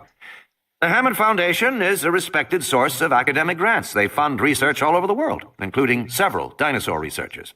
I know they support Bob Carey out of the Tyrrell in Alberta, and John Weller in Alaska, probably more. Do you know why the Hammond Foundation supports so much dinosaur research? Morris asked. Of course, it's because old John Hammond is a dinosaur nut. You've met Hammond? Grant shrugged. Once or twice. He comes here for brief visits. He's quite elderly, you know, and eccentric, the way rich people sometimes are, but always very enthusiastic. Why? Well, Morris said, the Hammond Foundation is actually a rather mysterious organization. He pulled out a Xeroxed world map marked with red dots and passed it to Grant. These are the digs the Foundation financed last year. Notice anything odd about them? Montana, Alaska, Canada, Sweden. They're all sites in the north. There's nothing below the 45th parallel. Morris pulled out more maps. It's the same year after year. Dinosaur projects to the south in Utah or Colorado or Mexico never get funded. The Hammond Foundation only supports cold weather digs. We'd like to know why. Grant shuffled through the maps quickly. If it was true that the Foundation only supported cold-weather digs, then it was strange behavior because some of the best dinosaur researchers were working in hot climates, and there are other puzzles, Morris said. For example, what is the relationship of dinosaurs to amber? Amber? Yes, it's the hard yellow resin of dried tree sap. I know what it is, Grant said, but why are you asking? Because, Morris said, over the last 5 years, Hammond has purchased enormous quantities of amber in America, Europe, and Asia, including many pieces of museum-quality jewelry. The Foundation has spent $17 million on amber. They now possess the largest privately held stock of this material in the world. I don't get it, Grant said. Neither does anybody else, Morris said. As far as we can tell, it doesn't make any sense at all. Amber is easily synthesized. It has no commercial or defense value. There's no reason to stockpile it. But Hammond has done just that over many years. Amber, Grant said, shaking his head. And what about his island in Costa Rica? Morris continued. 10 years ago, the Hannan Foundation leased an island from the government of Costa Rica, supposedly to set up a biological preserve. I don't know anything about that, Grant said, frowning. I haven't been able to find out much, Morris said. The island is 100 miles off the west coast. It's very rugged, and it's in an area of ocean where the combinations of wind and current make it almost perpetually covered in fog. They used to call it Cloud Island, Isla Nublar. Apparently, the Costa Ricans were amazed that anybody would want it. Morris searched in his briefcase. The reason I mention it, he said, is that, according to the records, you were paid a consultant's fee in connection with this island. I was? Grant said. Morris passed a sheet of paper to Grant. It was the Xerox of a check issued in March 1984 from InGen Incorporated, Farallon Road, Palo Alto, California, made out to Alan Grant in the amount of $12,000. At the lower corner, the check was marked Consultant Services / Costa Rica / Juvenile Hyperspace. Oh, sure, Grant said. I remember that. It was weird as hell, but I remember it. And it didn't have anything to do with an island. Alan Grant had found the first clutch of dinosaur eggs in Montana in 1979, and many more in the next 2 years. But he hadn't gotten around to publishing his findings until 1983. His paper, with its report of a herd of 10,000 duck-billed dinosaurs living along the shore of a vast inland sea, building communal nests of eggs in the mud, raising their infant dinosaurs in the herd, made Grant a celebrity overnight. The notion of maternal instincts in giant dinosaurs, and the drawings of cute babies poking their snouts out of the eggs, had appeal around the world. Grant was besieged with requests for interviews, lectures, books. Characteristically, he turned them all down, wanting only to continue his excavations. But it was during those frantic days of the mid-1980s that he was approached by the InGen Corporation with a request for consulting services. Had you heard of InGen before? Morris asked. No. How did they contact you? Telephone call. There was a man named Gennaro or Giannino, something like that. Morris nodded. Donald Gennaro, he said. He's the legal counsel for InGen. Anyway, he wanted to know about eating habits of dinosaurs, and he offered me a fee to draw up a paper for him. Grant drank his beer, set the can on the floor. Gennaro was particularly interested in young dinosaurs, infants and juveniles, what they ate. I guess he thought I would know about that. Did you? Not really, no. I told him that. We had found lots of skeletal material, but we had very little dietary data. But Gennaro said he knew we hadn't published everything, and he wanted whatever we had. And he offered a very large fee, $50,000. Morris took out a tape recorder and set it on the end table. You mind? No, go ahead.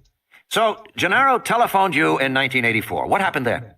Well, Grant said, you see our operation here. $50,000 would support 2 full summers of digging. I told him I'd do what I could. So, you agreed to prepare a paper for him? Yes. On the dietary habits of juvenile dinosaurs? Yes. You met Gennaro? No, just on the phone. Did Gennaro say why he wanted this information? Yes, Grant said.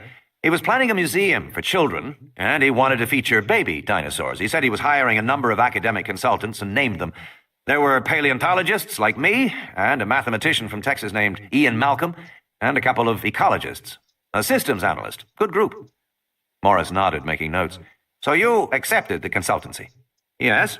I agreed to send him a summary of our work, what we knew about the habits of the duck-billed hadrosaurs we'd found. What kind of information did you send? Morris asked. Everything. Nesting behavior, territorial ranges, feeding behavior, social behavior, everything. And how did Gennaro respond? He kept calling and calling, sometimes in the middle of the night. Would the dinosaurs eat this? Would they eat that? Should the exhibit include this? I could never understand why he was so worked up. I mean, I think dinosaurs are important too, but not that important. They've been dead 65 million years. You'd think his calls could wait until morning. I see, Morris said. And the $50,000? Grant shook his head. I got tired of Gennaro and called the whole thing off. We settled up for $12,000. That must have been about the middle of '85. Morris made a note. And InGen, any other contact with him? Not since 1985. And when did the Hannan Foundation begin to fund your research? I'd have to look, Grant said, but it was around then, mid-'80s. And you know Hammond is just a rich dinosaur enthusiast? Yes. Morris made another note. Look, Grant said, if the EPA is so concerned about John Hammond and what he's doing, the dinosaur sites in the north, the amber purchases, the island in Costa Rica, why don't you just ask him about it? At the moment, we can't, Morris said. Why not? Grant said. Because we don't have any evidence of wrongdoing, Morris said. But personally, I think it's clear John Hammond is evading the law. I was first contacted, Morris explained, by the Office of Technology Transfer. The OTT monitors shipments of American technology which might have military significance. They called to say that InGen had two areas of possible illegal technology transfer. First, InGen shipped 3 Cray XMPs to Costa Rica. InGen characterized it as transfer within corporate divisions and said they weren't for resale, but OTT couldn't imagine why the hell somebody'd need that power in Costa Rica. 3 Crays, Grant said. Is that a kind of computer? Morris nodded. Very powerful supercomputers. To put it in perspective, 3 Crays represent more computing power than any other privately held company in America. And InGen sent the machines to Costa Rica. You have to wonder why. I give up. Why? Grant said. Nobody knows. And the hoods are even more worrisome, Morris continued. Hoods are automated gene sequencers, machines that work out the genetic code by themselves. They're so new that they haven't been put on the restricted lists yet. But any genetic engineering lab is likely to have one if it can afford the $500,000 price tag. He flipped through his notes. Well, it seems InGen shipped 24 hood sequencers to their island in Costa Rica. Again, they said it was a transfer within divisions and not an export, Morris said. There wasn't much that OTT could do. They're not officially concerned with use, but InGen was obviously setting up one of the most powerful genetic engineering facilities in the world in an obscure Central American country, a country with no regulations. That kind of thing has happened before. There had already been cases of American bioengineering companies moving to another country so they would not be hampered by regulations and rules. The most flagrant, Morris explained, was the Biosyn rabies case. In 1986, Genetic Biosyn Corporation of Cupertino tested a bioengineered rabies vaccine on a farm in Chile. They didn't inform the government of Chile or the farm workers involved. They simply released the vaccine. The vaccine consisted of live rabies virus, genetically modified to be non-virulent, but the virulence hadn't been tested. Biosyn didn't know whether the virus could still cause rabies or not. Even worse, the virus had been modified. Ordinarily, you couldn't contract rabies unless you were bitten by an animal, but Biosyn modified the rabies virus to cross the pulmonary alveoli. You could get an infection just inhaling it. Biosyn staffers brought this live rabies virus down to Chile in a carry-on bag on a commercial airline flight. Morris often wondered what would have happened if the capsule had broken open during the flight. Everybody on the plane might have been infected with rabies. It was outrageous. It was irresponsible. It was criminally negligent. But no action was taken against Biosyn. The Chilean farmers who unwittingly risked their lives were ignorant peasants. The government of Chile had an economic crisis to worry about, and the American authorities had no jurisdiction. So Louis Dodgson, the geneticist responsible for the test, was still working at Biosyn. Biosyn was still as reckless as ever. And other American companies were hurrying to set up facilities in foreign countries that lacked sophistication about genetic research. Countries that perceived genetic engineering to be like any other high-tech development, and thus welcomed it to their lands, unaware of the dangers posed. So that's why we began our investigation of InGen, Morris said, about 3 weeks ago. And what have you actually found? Grant said. Not much, Morris admitted. When I go back to San Francisco, we'll probably have to close the investigation. And I think I'm about finished here. He started packing up his briefcase. By the way, what does juvenile hyperspace mean? That's just a fancy label for my report, Grant said. Hyperspace is a term for multidimensional space, like three-dimensional tic-tac-toe. If you were to take all the behaviors of an animal, its eating and movement and sleeping, you could plot the animal within the multidimensional space. Some paleontologists refer to the behavior of an animal as occurring in an ecological hyperspace. Juvenile hyperspace would just refer to the behavior of juvenile dinosaurs, if you wanted to be as pretentious as possible. At the far end of the trailer, the phone rang. Ellie answered it. She said, "He's in a meeting right now. Can he call you back?" Morris snapped his briefcase shut and stood. "Thanks for your help and the beer," he said. "No problem," Grant said. Grant walked with Morris down the trailer to the door at the far end. Morris said, "Did Hammond ever ask for any physical materials from your site, bones or eggs or anything like that?" "No," Grant said. "Dr. Sattler mentioned you do some genetic work here." "Well, not exactly," Grant said. "When we remove fossils that are broken, or for some other reason not suitable for museum preservation, we send the bones out to a lab that grinds them up and tries to extract proteins for us. The proteins are then identified, and the report is sent back to us." "Which lab is that?" Morris asked. "Medical Biologic Services in Salt Lake." "How'd you choose them?" "Competitive bids." "The lab has nothing to do with InGen?" Morris asked. "Not that I know," Grant said. They came to the door of the trailer. Grant opened it and felt the rush of hot air from outside. Morris paused to put on his sunglasses. "One last thing," Morris said. "Suppose InGen wasn't really making a museum exhibit. Is there anything else they could have done with the information in the report you gave them?" Grant laughed. "Sure, they could feed a baby hadrosaur." Morris laughed too. "A baby hadrosaur. That'd be something to see. How big were they?" About so," Grant said, holding his hands 6 inches apart. "Squirrel size." "And how long before they become full-grown?" 3 years, Grant said, give or take. Morris held out his hand. "Well, thanks again for your help." "Take it easy driving back," Grant said. He watched for a moment as Morris walked back toward his car, and then closed the trailer door. Grant said, "What did you think?" Ellie shrugged. "Naive. You like the part where John Hammond is the evil arch-villain?" Grant laughed. "John Hammond's about as sinister as Walt Disney. By the way, who called?" "Oh," Ellie said, "it was a woman named Alice Levin. She works at Columbia Medical Center. You know her?" Grant shook his head. "No." "Well, it was something about identifying some remains. She wants you to call her back right away."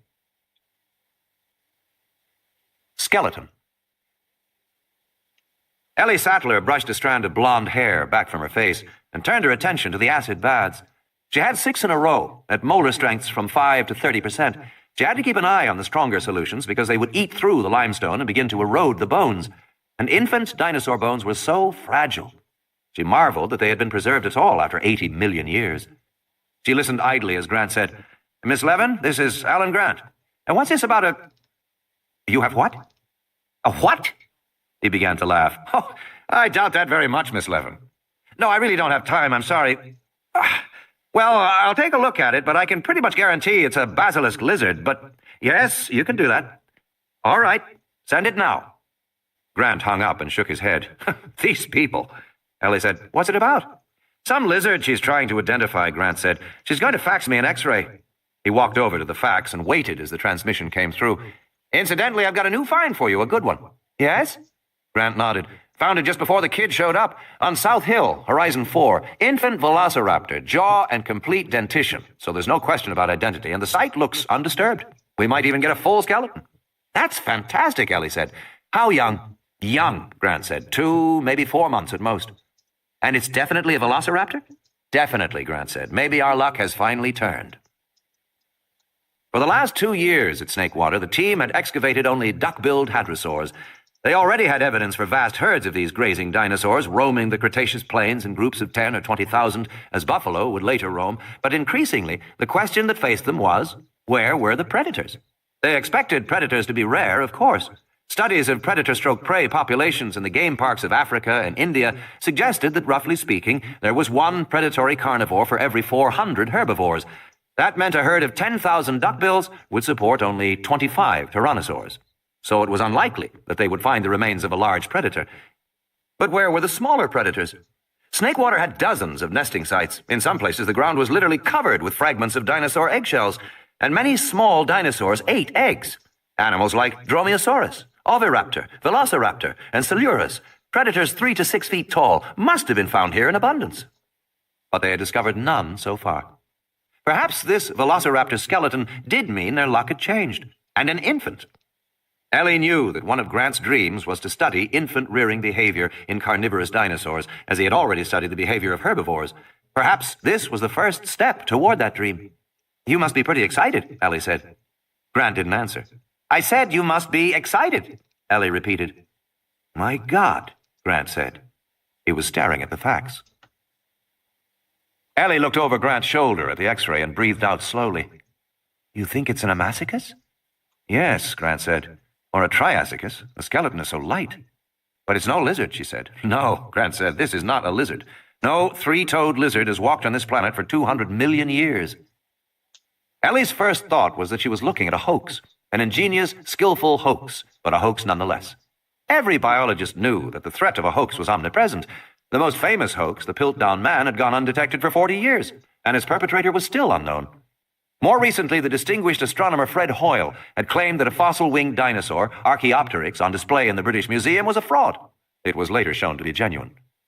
The essence of a successful hoax was that it presented scientists with what they expected to see. And to Ellie's eye, the X-ray image of the lizard was exactly correct.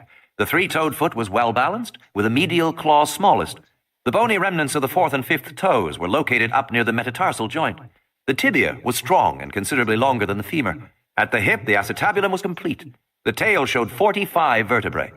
It was a young Procompsognathus. Could this X-ray be faked? I don't know, Grant said, but it's almost impossible to fake an X-ray. And Procompsognathus is an obscure animal. Even people familiar with dinosaurs have never heard of it. Ellie read the note. Specimen acquired on the beach of Cabo Blanco, July 16th. Apparently a howler monkey was eating the animal, and this was all that was recovered. Oh, and it says the lizard attacked a little girl. I doubt that, Grant said. But perhaps. Procompsognathus was so small and light, we assume it must be a scavenger, only feeding off dead creatures. And you can tell the size, he measured quickly. It's about 20 centimeters to the hips, which means the full animal would be about a foot tall, about as big as a chicken. Even a child would look pretty fearsome to it. It might bite an infant, but not a child. Ellie frowned at the X-ray image. Do you think this could really be a legitimate rediscovery, she said? Like the coelacanth? Maybe, Grant said. The coelacanth was a 5-foot-long fish, thought to have died out 65 million years ago, until a specimen was pulled from the ocean in 1938. But there were other examples. The Australian mountain pygmy possum was known only from fossils until a live one was found in a garbage can in Melbourne. And a 10,000-year-old fossil fruit bat from New Guinea was described by a zoologist who not long afterward received a living specimen in the mail. But could it be real? She persisted. What about the age? Grant nodded. The age is a problem. Most rediscovered animals were rather recent additions to the fossil record, 10 or 20,000 years old. Some were a few million years old. In the case of the coelacanth, 65 million years old. But the specimen they were looking at was much, much older than that. Dinosaurs had died out in the Cretaceous period 65 million years ago. They had flourished as the dominant life form on the planet in the Jurassic 190 million years ago, and they had first appeared in the Triassic roughly 220 million years ago. It was during the early Triassic period that Procompsognathus had lived, a time so distant that our planet didn't even look the same.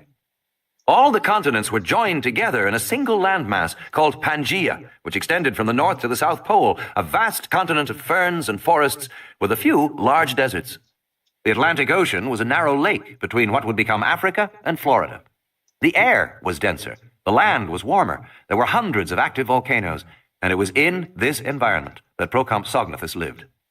Well, Ellie said, we know animals have survived. Crocodiles are basically Triassic animals living in the present.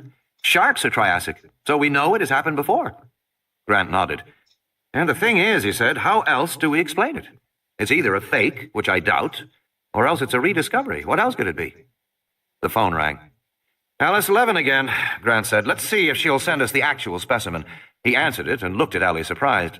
Yes, I'll hold for Mr. Hammond. Yes, of course. Hammond? What does he want? Ellie said. Grant shook his head and then said into the phone, Yes, Mr. Hammond, yes, it's good to hear your voice, too. Yes. He looked at Ellie.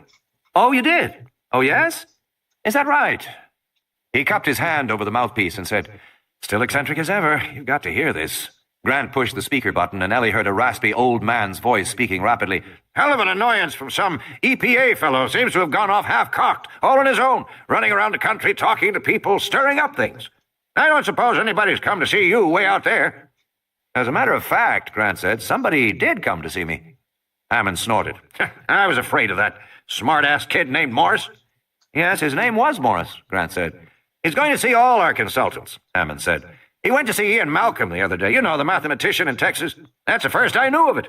We're having one hell of a time getting a handle on this thing. It's typical of the way government operates. There isn't any complaint, there isn't any charge, just harassment from some kid who's unsupervised and is running around at the taxpayer's expense. Did he bother you? Disrupt your work? No, he didn't bother me. Well, that's too bad in a way, Hannan said, because I'd try and get an injunction to stop him if he had. As it is, I had our lawyers call over at EPA to find out what the hell their problem is. The head of the office claims he didn't know there was any investigation. You figure that one out. Damn bureaucracy is all it is. Hell, I think this kid's trying to get down to Costa Rica, poke around, get onto our island. You know we have an island down there? No, Grant said, looking at Ellie. I didn't know. Oh, yes, we bought it and started our operation, 4 or 5 years ago now. I forget exactly. Called Isla Nublar. Big island, 100 miles offshore. Going to be a biological preserve. Wonderful place, tropical jungle. You know, you ought to see it, Dr. Grant. Sounds interesting, Grant said. But actually, it's almost finished now, you know, Hannan said. I've sent you some material about it. Did you get my material? No, but we're pretty far from... Maybe it'll come today. Look it over. The island's just beautiful. It's got everything. We've been in construction now 30 months. You can imagine. Big park. Opens in September next year. You really ought to go see it. It sounds wonderful, but as a matter of fact, Hannan said, I'm going to insist you see it, Dr. Grant. I know you'd find it right up your alley. You'd find it fascinating. I'm in the middle of, Grant said. Say, I'll tell you what, Hannan said, as if the idea had just occurred to him. I'm having some of the people who consulted for us go down there this weekend. Spend a few days and look it over. At our expense, of course. It'd be terrific if you'd give us your opinion. I couldn't possibly, Grant said. Oh, just for a weekend, Hannan said, with the irritating, cheery persistence of an old man. That's all I'm talking about, Dr. Grant. I wouldn't want to interrupt your work. I know how important that work is. Believe me, I know that. Never interrupt your work.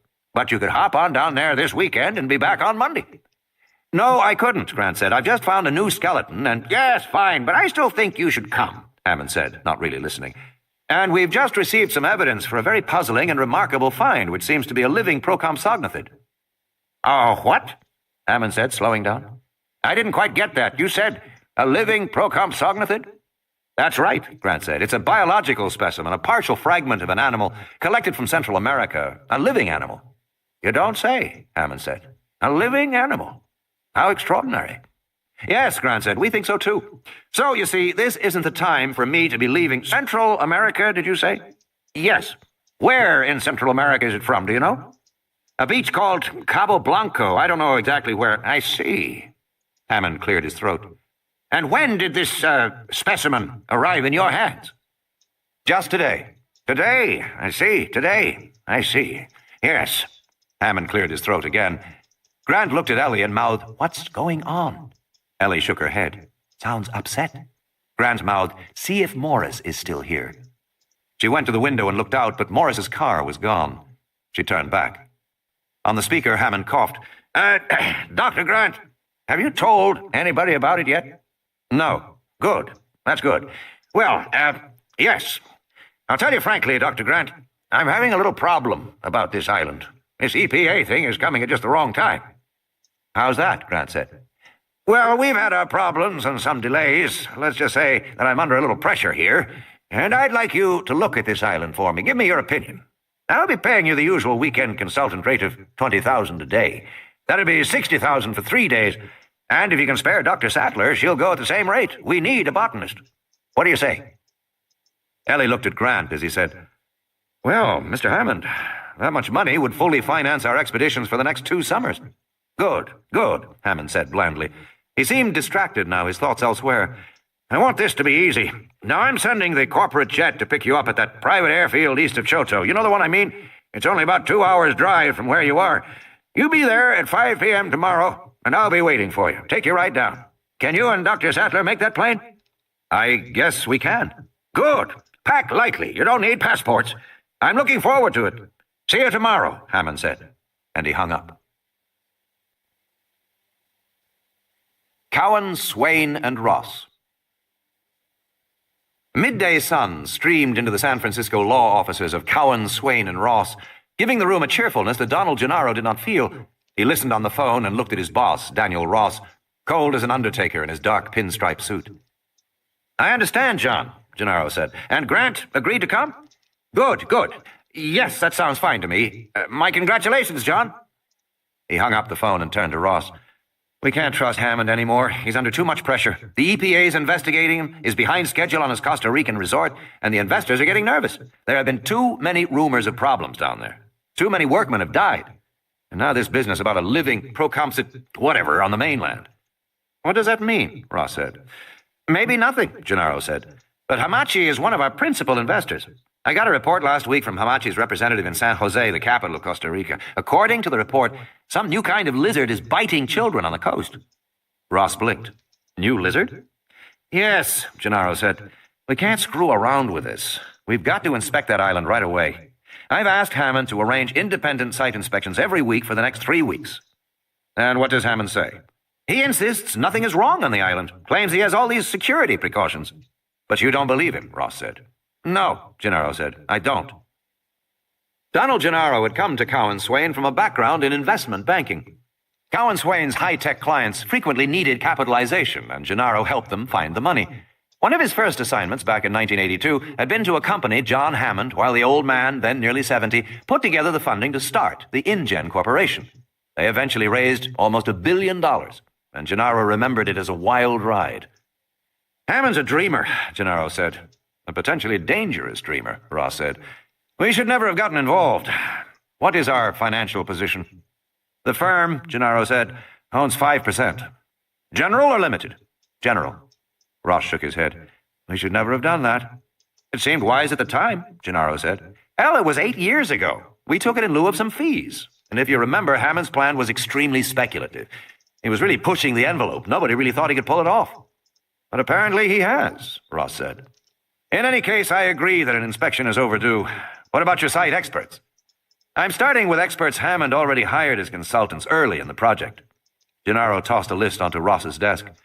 First group is a paleontologist, a paleobotanist, and a mathematician. They go down this weekend. I'll go with them. Will they tell you the truth? Ross said. I think so. None of them had much to do with the island, and one of them, the mathematician, Ian Malcolm, was openly hostile to the project from the start. Insisted it would never work, could never work. And who else? Just a technical person, a computer system analyst. Review the park's computers and fix some bugs. He should be there by Friday morning.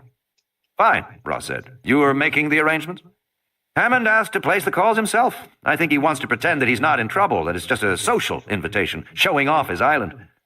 All right, Ross said, but just make sure it happens. Stay on top of it. I want this Costa Rican situation resolved within a week. Ross got up and walked out of the room. Gennaro dialed, heard the whining hiss of a radio phone. Then he heard a voice say, Grant here. Hi, Dr. Grant, this is Donald Gennaro. I'm the general counsel for InGen. We talked a few years back. I don't know if you remember. I remember, Grant said. Well, Gennaro said, I just got off the phone with John Hammond, who tells me the good news that you're coming down to our island in Costa Rica. Yes, Grant said. I guess we're going down there tomorrow. Well, I just want to extend my thanks to you for doing this on short notice. Everybody at InGen appreciates it. We've asked Ian Malcolm, who, like you, was one of the early consultants, to come down as well. He's the mathematician at UT in Austin. John Hammond mentioned that, Grant said.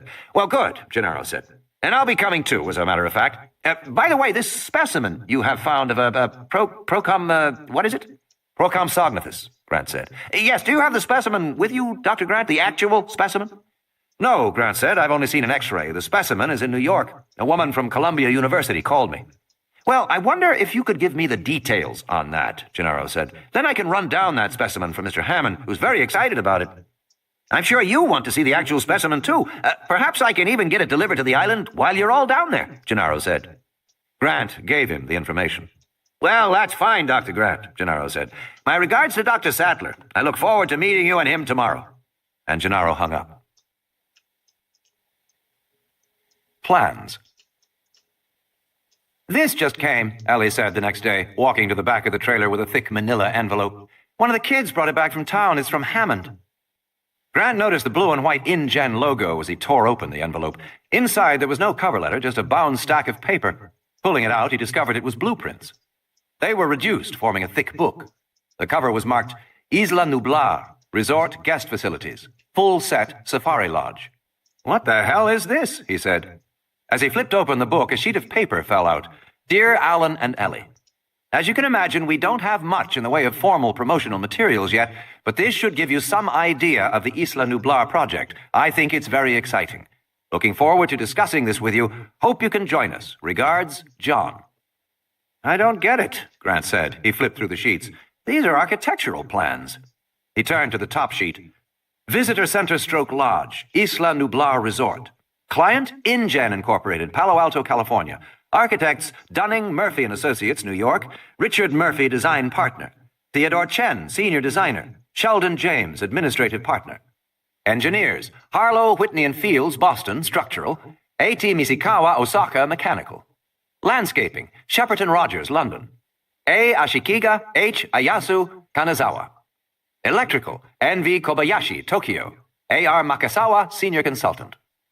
Computer C/C, Integrated Computer Systems Incorporated, Cambridge, Massachusetts. Dennis Nedry, project supervisor. Grant turned to the plans themselves. They were stamped Industrial Secrets, Do Not Copy, and Confidential Work Product, Not for Distribution. Each sheet was numbered, and at the top, these plans represent the confidential creations of InGen Incorporated. You must have signed document 112/4A, or you risk prosecution. Looks pretty paranoid to me, he said. Maybe there's a reason, Allie said. The next page was a topographical map. It showed Isla Nublar as an inverted teardrop, bulging at the north, tapering at the south. The island was 8 miles long, and the map divided it into several large sections. The northern section was marked Visitor Area, and it contained structures marked Visitor Arrivals, Visitor Center / Administration, Power / Desalinization / Support, Hammond Res, and Safari Lodge. Grant could see the outline of a swimming pool, the rectangles of tennis courts, and the round squiggles that represented planting and shrubbery. Looks like a resort, all right, Allie said. There followed detail sheets for the Safari Lodge itself. In the elevation sketches, the lodge looked dramatic, a long, low building with a series of pyramid shapes on the roof, but there was little about the other buildings in the visitor area, and the rest of the island was even more mysterious. As far as Grant could tell, it was mostly open space. A network of roads, tunnels, and outlying buildings, and a long, thin lake that appeared to be man-made with concrete dams and barriers. But for the most part, the island was divided into big, curving areas with very little development at all. Each area was marked by codes. Stroke P, stroke proc, stroke V, stroke 2A. Stroke D, stroke trice, stroke L, stroke 5, parenthesis 4A plus 1, end parenthesis, and so on. Is there an explanation for the codes? She said. Grant flipped the pages rapidly, but he couldn't find one. Maybe they took it out, she said. I'm telling you, Grant said. Paranoid. He looked at the big, curving divisions separated from one another by the network of roads. There were only 6 divisions on the whole island, and each division was separated from the road by a concrete moat. Outside each moat was a fence with a little lightning sign alongside it. That mystified them until they were finally able to figure out it meant the fences were electrified. That's odd, she said. Electrified fences at a resort? Miles of them, Grant said. Electrified fences and moats together, and usually with a road alongside them as well. Just like a zoo, Allie said. They went back to the topographical map and looked closely at the contour lines. The roads had been placed oddly. The main road ran north-south, right through the central hills of the island, including one section of road that seemed to be literally cut into the side of a cliff above a river. It began to look as if there had been a deliberate effort to leave these open areas as big enclosures, separated from the roads by moats and electric fences, and the roads were raised up above ground level so you could see over the fences. You know, Ellie said, some of these dimensions are enormous. Look at this. This concrete moat is 30 feet wide. That's like a military fortification. So are these buildings, Grant said. He had noticed that each open division had a few buildings, usually located in out-of-the-way corners, but the buildings were all concrete, with thick walls. In side-view elevations, they looked like concrete bunkers, with small windows, like the Nazi pillboxes from old war movies. At that moment, they heard a muffled explosion, and Grant put the papers aside. Back to work, he said. Fire! There was a slight vibration, and then yellow contour lines traced across the computer screen. This time, the resolution was perfect, and Alan Grant had a glimpse of the skeleton, beautifully defined, the long neck arched back. It was unquestionably an infant velociraptor, and it looked in perfect... The screen went blank. I hate computers, Grant said, squinting in the sun. What happened now? Lost the integrator input, one of the kids said. Just a minute. The kid bent to look at the tangle of wires going into the back of the battery-powered portable computer. They had set the computer up on a beer carton on top of Hill 4, not far from the device they called Thumper. Grant sat down on the side of the hill and looked at his watch. He said to Allie, We're going to have to do this the old-fashioned way. One of the kids overheard. Ah, Alan. Look, Grant said, I've got a plane to catch, and I want the fossil protected before I go. Once you began to expose a fossil, you had to continue, or risk losing it. Visitors imagined the landscape of the Badlands to be unchanging, but in fact, it was continuously eroding, literally right before your eyes.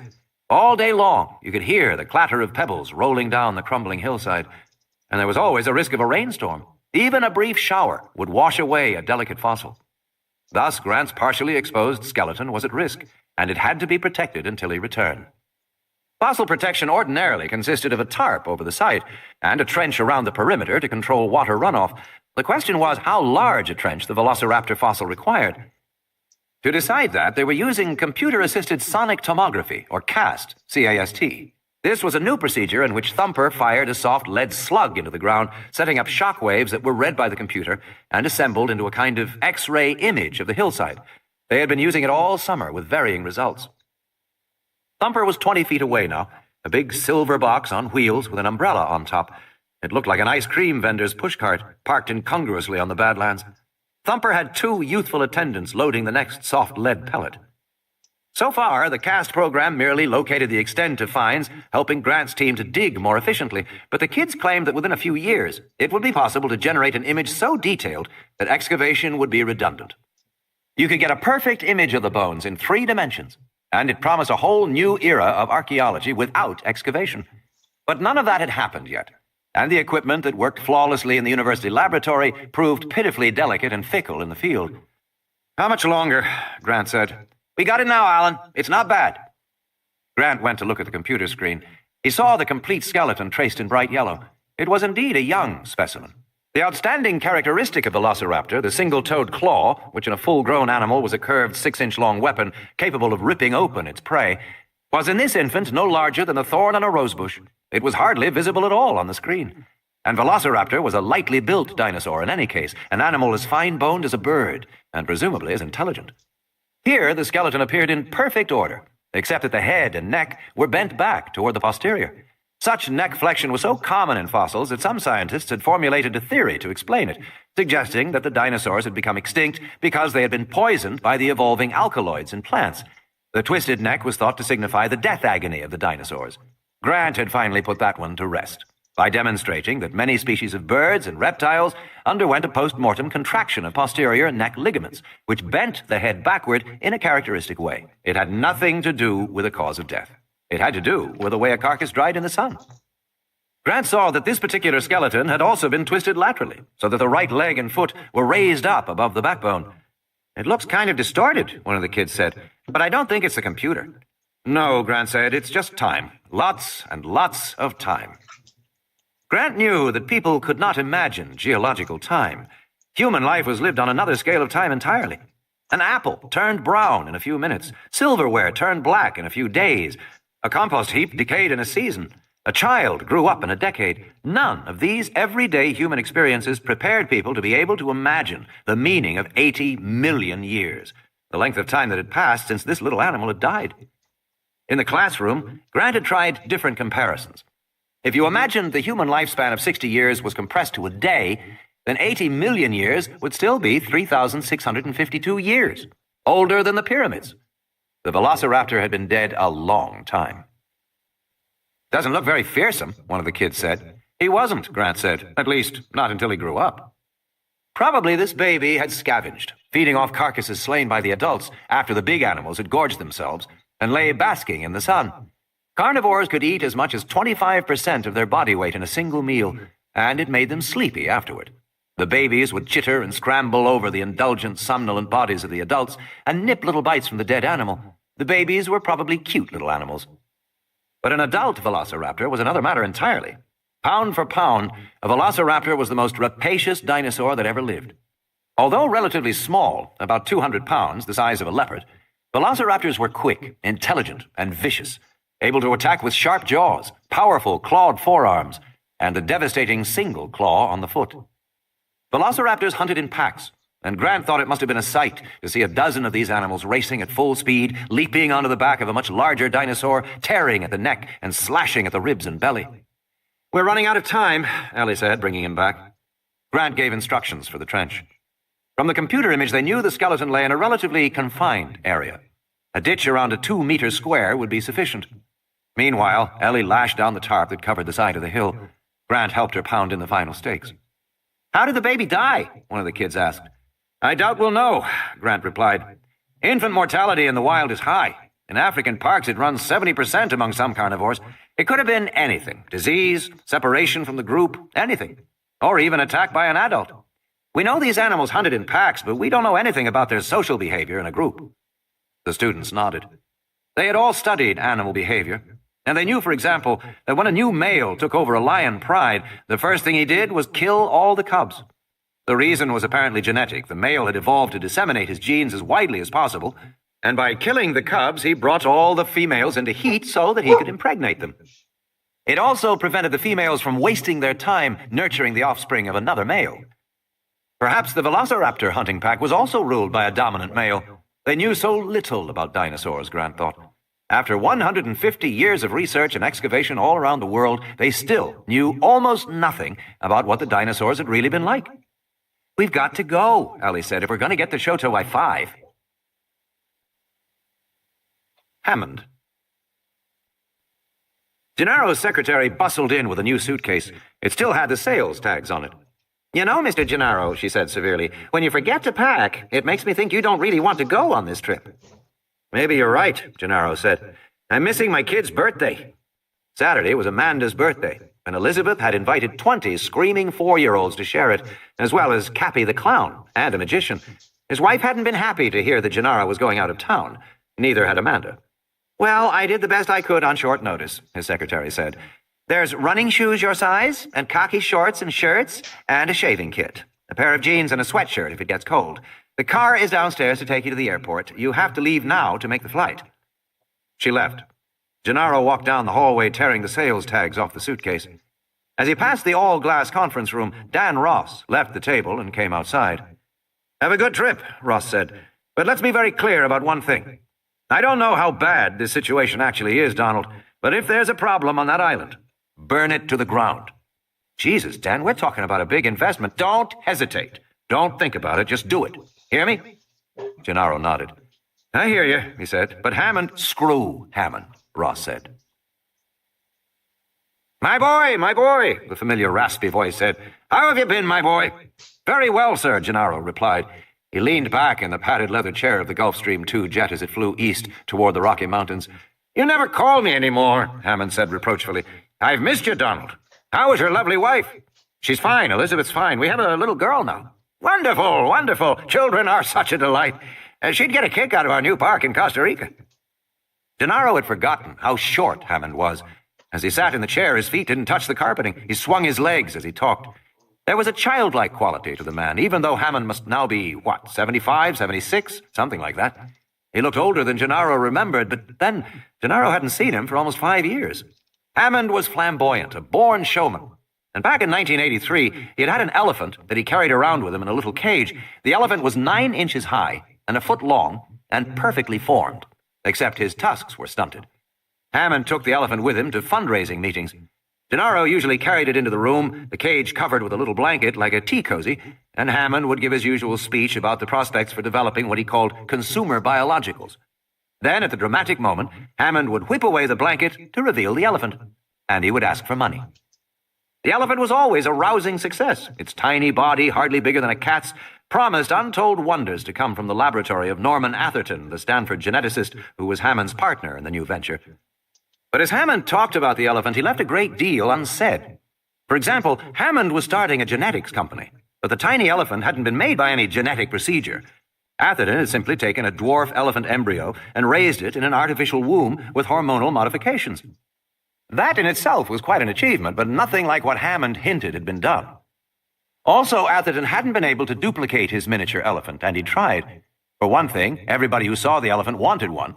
Then, too, the elephant was prone to colds, particularly during winter. The sneezes coming through the little trunk filled Hammond with dread. And sometimes the elephant would get his tusks stuck between the bars of the cage and snort irritably as he tried to get free. Sometimes he got infections around the tusk line. Hammond always fretted that his elephant would die before Atherton could grow a replacement. Hammond also concealed from prospective investors the fact that the elephant's behavior had changed substantially in the process of miniaturization. The little creature might look like an elephant, but he acted like a vicious rodent, quick-moving and mean-tempered. Hammond discouraged people from petting the elephant to avoid nipped fingers. And although Hammond spoke confidently of $7 billion in annual revenues by 1993, his project was intensely speculative. Hammond had vision and enthusiasm, but there was no certainty that his plan would work at all, particularly since Norman Atherton, the brains behind the project, had terminal cancer, which was a final point Hammond neglected to mention. Even so, with Gennaro's help, Hammond got his money. Between September of 1983 and November of 1985, John Alfred Hammond and his pachyderm portfolio raised $870 million in venture capital to finance his proposed corporation, International Genetic Technologies Incorporated. And they could have raised more, except Hammond insisted on absolute secrecy, and he offered no return on capital for at least 5 years. That scared a lot of investors off. In the end, they'd had to take mostly Japanese consortia. The Japanese were the only investors who had the patience. Sitting in the leather chair of the jet, Gennaro thought about how evasive Hammond was. The old man was now ignoring the fact that Gennaro's law firm had forced this trip on him. Instead, Hammond behaved as if they were engaged in a purely social outing. "It's too bad you didn't bring your family with you, Donald," he said. Gennaro shrugged. "It's my daughter's birthday. 20 kids already scheduled. The cake and the clown, you know how it is." "Oh, I understand," Hammond said. "Kids set their hearts on things." "Anyway, is the park ready for visitors?" Gennaro asked. "Well, not officially," Hammond said. "But the hotel is built, so there is a place to stay." "And the animals?" "Of course, the animals are all there, all in their spaces." Gennaro said, "I remember in the original proposal you were hoping for a total of 12... "Oh, we're far beyond that. We have 238 animals, Donald." 238? The old man giggled, pleased at Gennaro's reaction. "You can't imagine it. We have herds of them." 238? How many species? 15 different species, Donald. "That's incredible," Gennaro said. "That's fantastic. And what about all the other things you wanted, the facilities, the computers?" All of it, Hammond said. "Everything on that island is state-of-the-art. You'll see for yourself, Donald. It's perfectly wonderful. That's why this concern is so misplaced. There's absolutely no problem with the island." Gennaro said, "Then there should be absolutely no problem with an inspection." "And there isn't," Hammond said, "but it slows things down. Everything has to stop for the official visit. You've had delays anyway. You've postponed the opening." "Oh, that." Hammond tugged at the red silk handkerchief in the breast pocket of his sport coat. "It was bound to happen. Bound to happen." "Why?" Gennaro asked. "Well, Donald," Hammond said, "to explain that, you have to go back to the initial concept of the resort. The concept of the most advanced amusement park in the world, combining the latest electronic and biological technologies. I'm not talking about rides. Everybody has rides. Coney Island has rides. And these days, everybody has animatronic environments. The haunted house, the pirate den, the Wild West, the earthquake. Everyone has those things. So we set out to make biological attractions, living attractions. Attractions so astonishing they would capture the imagination of the entire world." Gennaro had to smile. It was almost the same speech, word for word, that he had used on the investors so many years ago. "And we can never forget the ultimate object of the project in Costa Rica, to make money," Hammond said, staring out the windows of the jet. "Lots and lots of money." "I remember," Gennaro said. "And the secret to making money in a park," Hammond said, "is to limit your personnel costs. The food handlers, ticket takers, cleanup crews, repair teams. To make a park that runs with minimal staff. That was why we invested in all the computer technology. We automated wherever we could." "I remember." "But the plain fact is," Hammond said, "when you put together all the animals and all the computer systems, you run into snags. Who ever got a major computer system up and running on schedule? Nobody I know." "So you've just had normal startup delays?" "Yes, that's right," Hammond said. "Normal delays." "I heard there were accidents during construction," Gennaro said. "Some workmen died." "Yes, there were several accidents," Hammond said, "and a total of 3 deaths. 2 workers died building the Cliff Road. 1 other died as a result of an earth mover accident in January. But we haven't had any accidents for months now." He put his hand on the younger man's arm. "Donald," he said, "believe me when I tell you that everything on the island is going forward as planned. Everything on that island is perfectly fine." The intercom clicked.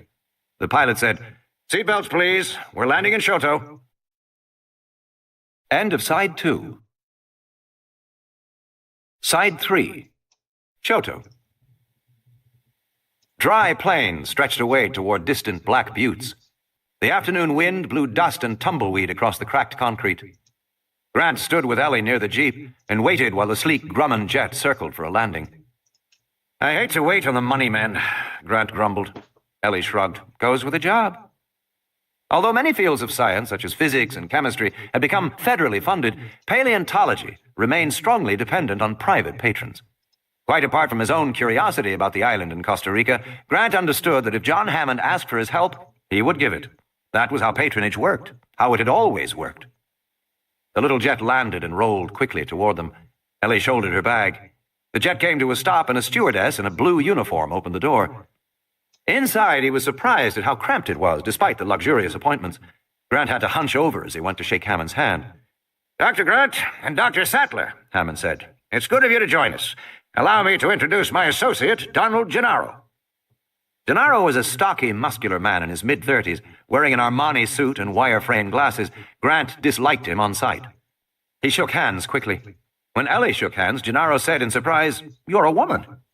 These things happen, she said, and Grant thought, she doesn't like him either. Hammond turned to Gennaro.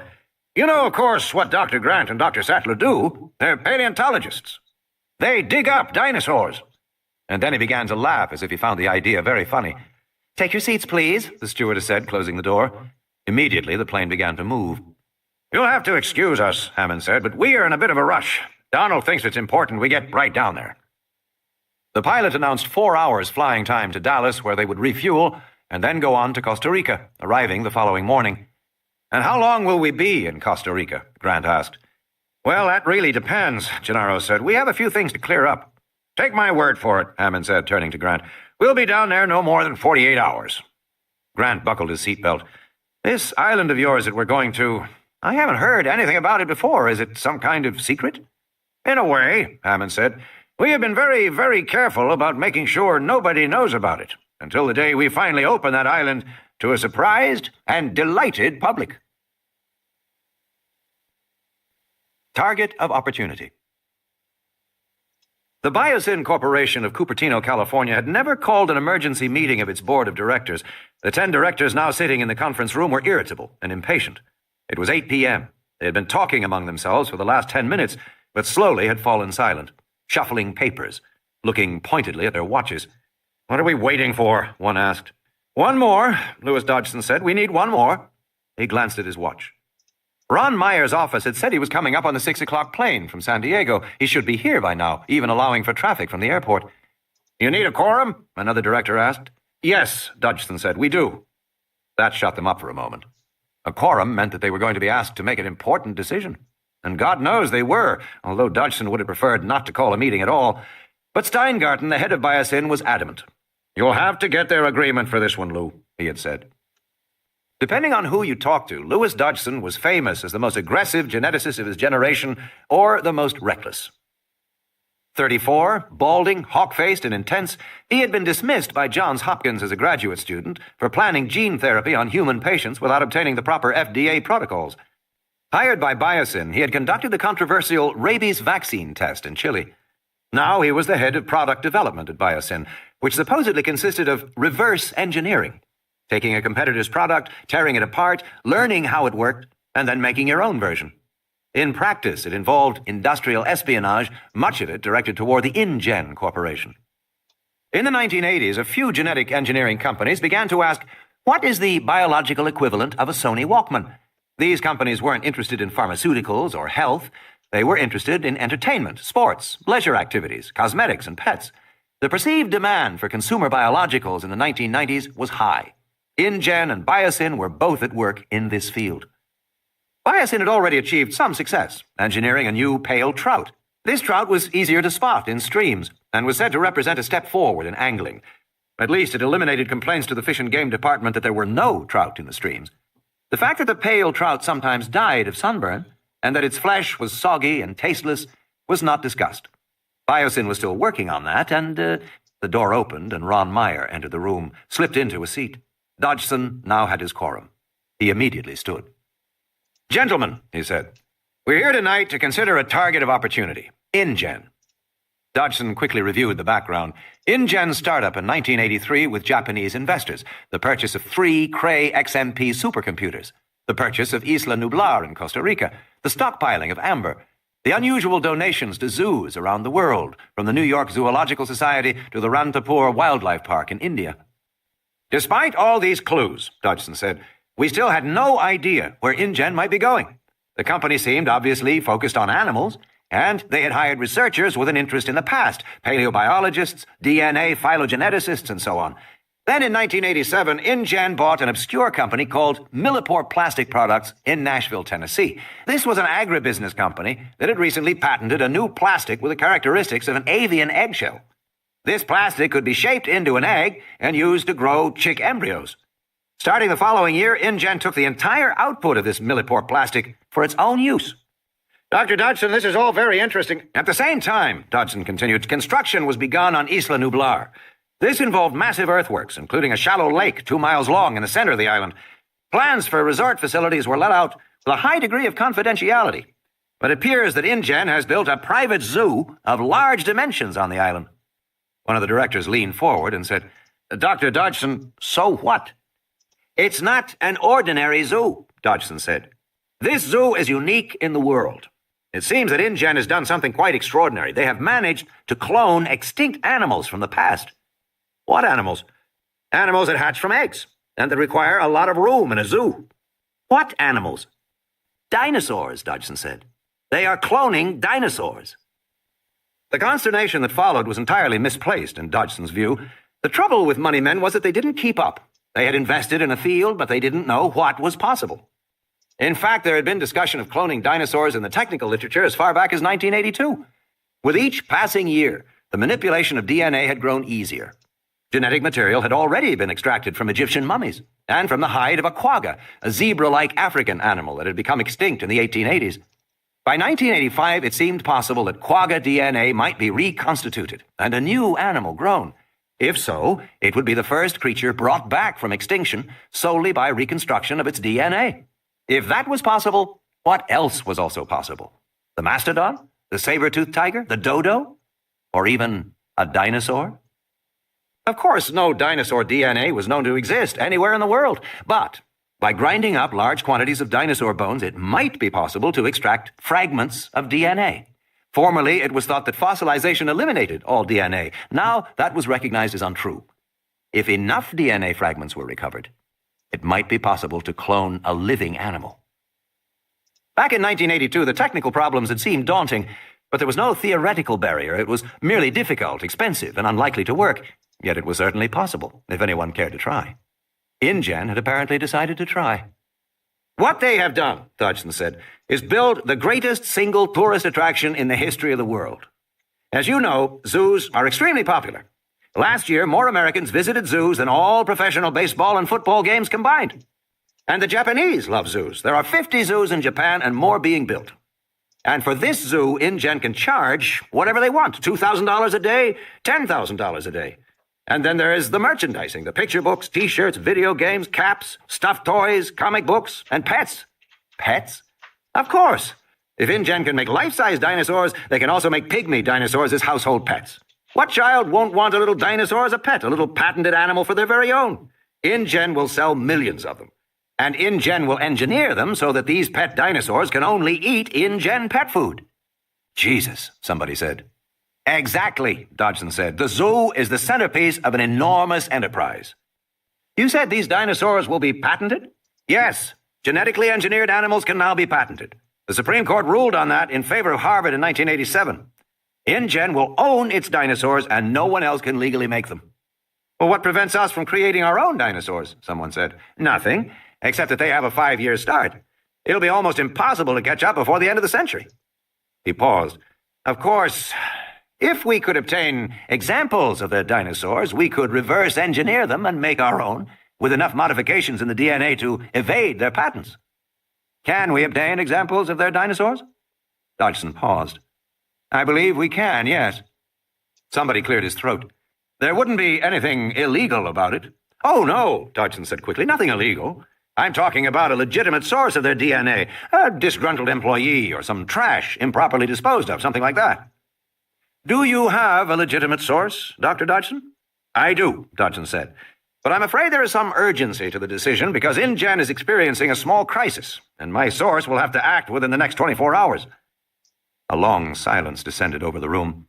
The men looked at the secretary, taking notes, and the tape recorder on the table in front of her. "I don't see the need for a formal resolution on this," Dodgson said. "Just a sense of the room as to whether you feel I should proceed." Slowly, the heads nodded. Nobody spoke. Nobody went on record. They just nodded silently. "Thank you for coming, gentlemen," Dodgson said. "I'll take it from here." Airport. Louis Dodgson entered the coffee shop in the departure building of the San Francisco airport and looked around quickly. His man was already there, waiting at the counter. Dodgson sat down next to him and placed the briefcase on the floor between them. "You're late, pal," the man said.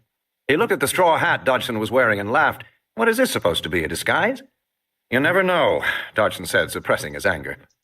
For 6 months, Dodgson had patiently cultivated this man, who had grown more obnoxious and arrogant with each meeting.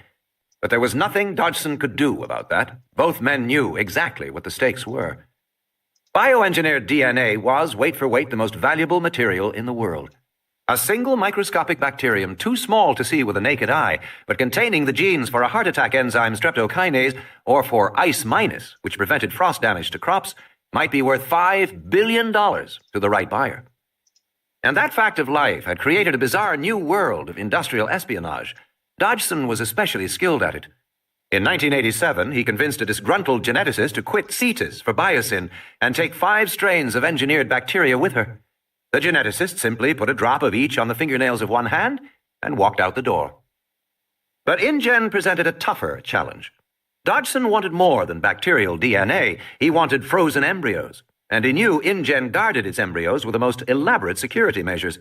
To obtain them, he needed an InGen employee who had access to the embryos, who was willing to steal them, and who could defeat the security. Such a person was not easy to find. Dodgson had finally located a susceptible InGen employee earlier in the year. Although this particular person had no access to genetic material, Dodgson kept up the contact, meeting the man monthly at Carlos and Charlie's in Silicon Valley, helping him in small ways. And now that InGen was inviting contractors and advisors to visit the island, it was the moment that Dodgson had been waiting for, because it meant his man would have access to embryos. "Let's get down to it," the man said. "I've got 10 minutes before my flight." "You want to go over it again?" Dodgson said. "Hell no, Dr. Dodgson," the man said. "I want to see the damn money." Dodgson flipped the latch on the briefcase and opened it a few inches. The man glanced down casually. "That's all of it?" "That's half of it. $750,000. "Okay, fine." The man turned away, drank his coffee. "That's fine, Dr. Dodgson." Dodgson quickly locked the briefcase. "That's for all 15 species, you remember?" "I remember. 15 species, frozen embryos. And how am I going to transport them?" Dodgson handed the man a large can of Gillette foamy shaving cream. "That's it?" "That's it." "They may check my luggage." Dodgson shrugged. "Press the top," he said. The man pressed it, and white shaving cream puffed into his hand. Not bad." He wiped the foam on the edge of his plate. "Not bad. The can's a little heavier than usual, is all." Dodgson's technical team had been assembling it around the clock for the last 2 days. Quickly, he showed him how it worked. "How much coolant gas is inside?" "Enough for 36 hours. The embryos have to be back in San Jose by then." "That's up to your guy on the boat," the man said. "Better make sure he has a portable cooler on board." "I'll do that," Dodgson said. "And let's just review the bidding." "The deal is the same," Dodgson said. $50,000 on delivery of each embryo. If they're viable, an additional $50,000 each. "That's fine. Just make sure you have the boat waiting at the east dock of the island Friday night. Not the north dock, where the big supply boats arrive, the east dock. It's a small utility dock. You got that?" "I got it," Dodgson said. "When will you be back in San Jose?" "Probably Sunday." The man pushed away from the counter. Dodgson fretted. "You're sure you know how to work the—" "I know," the man said. "Believe me, I know." "Also," Dodgson said, "we think the island maintains constant radio contact with InGen corporate headquarters in California, so—" "Look, I've got it covered," the man said. "Just relax and get the money ready. I want it all Sunday morning in San Jose Airport in cash." "It'll be waiting for you," Dodgson said. "Don't worry." Malcolm.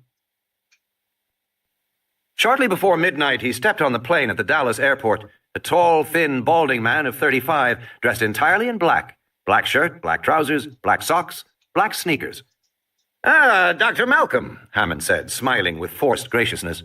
Malcolm grinned. "Hello, John. Yes, I'm afraid your old nemesis is here." Malcolm shook hands with everyone, saying quickly, "Ian Malcolm, how do you do? I do maths." He struck Grant as being more amused by the outing than anything else. Certainly Grant recognized his name. Ian Malcolm was one of the most famous of the new generation of mathematicians who were openly interested in how the real world works. These scholars broke with the cloistered tradition of mathematics in several important ways. For one thing, they used computers constantly, a practice traditional mathematicians frowned on. For another, they worked almost exclusively with nonlinear equations in the emerging field called chaos theory. For a third, they appeared to care that their mathematics described something that actually existed in the real world. And finally, as if to emphasize their emergence from academia into the world, they dressed and spoke with what one senior mathematician called a deplorable excess of personality. In fact, they often behaved like rock stars. Malcolm sat in one of the padded chairs. The stewardess asked him if he wanted a drink. He said, "Diet Coke, shaken, not stirred." Humid Dallas air drifted through the open door. Ellie said, "Isn't it a little warm for black?" "You're extremely pretty, Dr. Sattler," he said. "I could look at your legs all day. But no, as a matter of fact, black is an excellent color for heat. If you remember your black body radiation, black is actually best in heat. Efficient radiation. In any case, I wear only two colors, black and gray." Ellie was staring at him, her mouth open. "These colors are appropriate for any occasion," Malcolm continued, "and they go well together, should I mistakenly put on a pair of gray socks with my black trousers." "But don't you find it boring to wear only two colors?" "Not at all. I find it liberating. I believe my life has value, and I don't want to waste it thinking about clothing," Malcolm said. "I don't want to think about what I will wear in the morning. Truly, can you imagine anything more boring than fashion? Professional sports, perhaps. Grown men swatting little balls while the rest of the world pays money to applaud. But on the whole, I find fashion even more tedious than sports." "Dr. Malcolm," Hammond explained, "is a man of strong opinions." "And mad as a hatter," Malcolm said cheerfully. "But you must admit these are non-trivial issues. We live in a world of frightful givens. It is given that you will behave like this, given that you will care about that. No one thinks about the givens. Isn't it amazing? In the information society, nobody thinks. We expected to banish paper, but we actually banished thought." Hammond turned to Gennaro and raised his hands. "You invited him. And a lucky thing, too," Malcolm said, "because it sounds as if you have a serious problem." "We have no problem," Hammond said quickly. "I always maintained this island would be unworkable," Malcolm said. "I predicted it from the beginning." He reached into a soft leather briefcase. "And I trust by now we all know what the eventual outcome is going to be. You're going to have to shut the thing down." "Shut it down?" Hammond stood angrily. "This is ridiculous." Malcolm shrugged, indifferent to Hammond's outburst. "I brought copies of my original paper for you to look at," he said. "The original consultancy paper I did for InGen. The mathematics are a bit sticky, but I can walk you through it. Are you leaving now?" "I have some phone calls to make," Hammond said, and went into the adjoining cabin. "Well, it's a long flight," Malcolm said to the others. "At least my paper will give you something to do." The plane flew through the night. Grant knew that Ian Malcolm had his share of detractors, and he could understand why some found his style too abrasive and his applications of chaos theory too glib. Grant thumbed through the paper, glancing at the equations. Gennaro said, "Your paper concludes that Hammond's Island is bound to fail?" "Correct." "Because of chaos theory?" "Correct. To be more precise, because of the behavior of the system in phase space." Gennaro tossed the paper aside and said, "Can you explain this in English?" "Surely," Malcolm said. "Let's see where we have to start. Do you know what a nonlinear equation is?" "No." "Strange attractors?" "No." "All right," Malcolm said. "Let's go back to the beginning." He paused, staring at the ceiling. "Physics has had great success at describing certain kinds of behavior. Planets in orbit, spacecraft going to the moon, pendulums and springs, and rolling balls, that sort of thing. The regular movement of objects. These are described by what are called linear equations, and mathematicians can solve those equations easily. We've been doing it for hundreds of years." "Okay," Gennaro said. "But there is another kind of behavior which physics handles badly. For example, anything to do with turbulence. Water coming out of a spout, air moving over an airplane wing, weather, blood flowing through the heart. Turbulent events are described by non-linear equations. They're hard to solve. In fact, they're usually impossible to solve. So, physics has never understood this whole class of events. Until about 10 years ago. The new theory that describes them is called chaos theory. Chaos theory originally grew out of attempts to make computer models of weather in the 1960s. Weather is a big, complicated system, namely the Earth's atmosphere as it interacts with the land and the sun. The behavior of this big, complicated system always defied understanding. So, naturally, we couldn't predict weather. But what the early researchers learned from computer models was that even if you could understand it, you still couldn't predict it. Weather prediction is absolutely impossible. The reason is that the behavior of the system is sensitively dependent on initial conditions. You lost me, Gennaro said. If I use a cannon to fire a shell of a certain weight, at a certain speed and a certain angle of inclination, and if I then fire a second shell with almost the same weight, speed, and angle, what will happen? The two shells will land at almost the same spot. Right, Malcolm said. That's linear dynamics.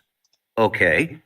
But if I have a weather system that I start up with a certain temperature and a certain wind speed and a certain humidity, and if I then repeat it with almost the same temperature, wind, and humidity, the second system will not behave almost the same. It'll wander off and rapidly will become very different from the first. Thunderstorms instead of sunshine. That's nonlinear dynamics. They are sensitive to initial conditions. Tiny differences become amplified. I think I see, Gennaro said. The shorthand is the butterfly effect. A butterfly flaps its wings in Peking, and weather in New York is different. So chaos is all just random and unpredictable, Gennaro said. Is that it? No, Malcolm said. We actually find hidden regularities within the complex variety of a system's behavior. That's why chaos has now become a very broad theory that's used to study everything from the stock market to rioting crowds to brain waves during epilepsy. Any sort of complex system where there is confusion and unpredictability. We can find an underlying order, okay? Okay, Gennaro said, but what is this underlying order? It's essentially characterized by the movement of the system within phase space, Malcolm said. Jesus, Gennaro said, all I want to know is why you think Hammond's Island can't work. I understand, Malcolm said. I'll get there. Chaos theory says two things. First, that complex systems like weather have an underlying order. Second, the reverse of that simple systems can produce complex behavior. You hit a pool ball and it starts to carom off the sides of the table. In theory, that's a fairly simple system, almost a Newtonian system. Since you can know the force imparted to the ball and the mass of the ball, and you can calculate the angles at which it will strike the walls, you can predict the future behavior of the ball. In theory, you could predict the behavior of the ball far into the future as it keeps bouncing from side to side. You could predict where it will end up 3 hours from now, in theory. Okay, Gennaro nodded. But in fact, Malcolm said, it turns out you can't predict more than a few seconds into the future. Because almost immediately, very small effects, imperfections in the surface of the ball, tiny indentations in the wood of the table, start to make a difference. And it doesn't take long before they overpower your careful calculations. So it turns out that this simple system of a pool ball on a table has unpredictable behavior. Okay. And Hammond's project, Malcolm said, is another apparently simple system, animals within a zoo environment, that will eventually show unpredictable behavior. You know this because of theory, Malcolm said. But hadn't you better see the island to see what he's actually done? No, that is quite unnecessary. The details don't matter. Theory tells me that the island will quickly proceed to behave in unpredictable fashion. And you're confident of your theory? Oh, yes, Malcolm said, totally confident. He sat back in the chair. There is a problem with that island. It is an accident waiting to happen. Isla Nublar. With a whine, the rotors began to swing in circles overhead, casting shadows on the runway of San Jose Airport. Grant listened to the crackle in his earphones as the pilot talked to the tower. They had picked up another passenger in San Jose, a man named Dennis Nedry, who had flown in to meet them. He was fat and sloppy, eating a candy bar, and there was sticky chocolate on his fingers and flecks of aluminum foil on his shirt. Nedry had mumbled something about doing computers on the island and hadn't offered to shake hands. Through the plexi bubble, Grant watched the airport concrete drop away beneath his feet, and he saw the shadow of the helicopter racing along as they went west toward the mountains. It's about a 40-minute trip, Hannan said from one of the rear seats. Grant watched the low hills rise up, and then they were passing through intermittent clouds, breaking out into sunshine. The mountains were rugged, though he was surprised at the amount of deforestation, acre after acre of denuded, eroded hills. Costa Rica, Hannan said, has better population control than other countries in Central America, but even so, the land is badly deforested. Most of this is within the last 10 years. They came down out of the clouds on the other side of the mountains, and Grant saw the beaches of the west coast. They flashed over a small coastal village. Bahia Nasco, the pilot said. Fishing village. He pointed north. Up the coast there, you see the Cabo Blanco Preserve. They have beautiful beaches. The pilot headed straight out over the ocean. The water turned green, and then deep aquamarine. The sun shone on the water. It was about 10 in the morning. "Just a few minutes now," Hammond said, "and we should be seeing Isla Nublar." Isla Nublar, Hammond explained, was not a true island. Rather, it was a seamount, a volcanic upthrusting of rock from the ocean floor. "Its volcanic origins can be seen all over the island," Hammond said. "There are steam vents in many places, and the ground is often hot underfoot.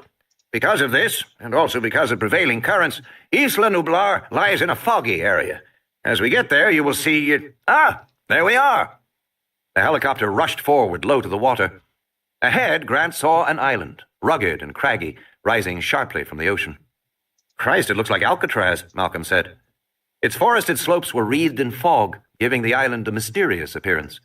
"Much larger, of course," Hammond said. 8 miles long and 3 miles wide at the widest point. In total, some 22 square miles, making it the largest private animal preserve in North America." The helicopter began to climb and headed toward the north end of the island. Grant was trying to see through the dense fog. "It's not usually this thick," Hammond said. He sounded worried. At the north end of the island, the hills were highest, rising more than 2,000 feet above the ocean. The tops of the hills were in fog, but Grant saw rugged cliffs and crashing ocean below. The helicopter climbed above the hills. "Unfortunately," Hammond said, "we have to land on the island. I don't like to do it because it disturbs the animals. And it's sometimes a bit thrilling." Hammond's voice cut off as the pilot said, "Starting our descent now. Hang on, folks." The helicopter started down, and immediately they were blanketed in fog. Grant heard a repetitive electronic beeping through his earphones, but he could see nothing at all. Then he began dimly to discern the green branches of pine trees reaching through the mist. Some of the branches were close.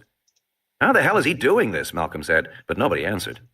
The pilot swung his gaze left, then right, looking at the pine forest. The trees were still close. The helicopter descended rapidly. "Jesus," Malcolm said. The beeping was louder. Grant looked at the pilot. He was concentrating. Grant glanced down and saw a giant, glowing fluorescent cross beneath the plexi bubble at his feet. There were flashing lights at the corners of the cross. The pilot corrected slightly and touched down on a helipad. The sound of the rotors faded and died. Grant sighed and released his seatbelt. "We have to come down fast that way," Hammond said, "because of the wind shear. There is often bad wind shear on this peak, and, well, we're safe." Someone was running up to the helicopter, a man with a baseball cap and red hair. He threw open the door and said cheerfully, "Hi, I'm Ed Regis. Welcome to Isla Nublar, everybody. And watch your step, please." A narrow path wound down the hill. The air was chilly and damp. As they moved lower, the mist around them thinned, and Grant could see the landscape better. It looked, he thought, rather like the Pacific Northwest, the Olympic Peninsula. "That's right," Regis said. "Primary ecology is deciduous rainforest. Rather different from the vegetation on the mainland, which is more classical rainforest. But this is a microclimate that only occurs at elevation. On the slopes of the northern hills, the majority of the island is tropical." Down below, they could see the white roofs of large buildings nestled among the planting. Grant was surprised. The construction was elaborate. They moved lower out of the mist, and now he could see the full extent of the island stretching away to the south. As Regis had said, it was mostly covered in tropical forest. To the south, rising above the palm trees, Grant saw a single trunk with no leaves at all, just a big curving stump. Then the stump moved and twisted around to face the new arrivals.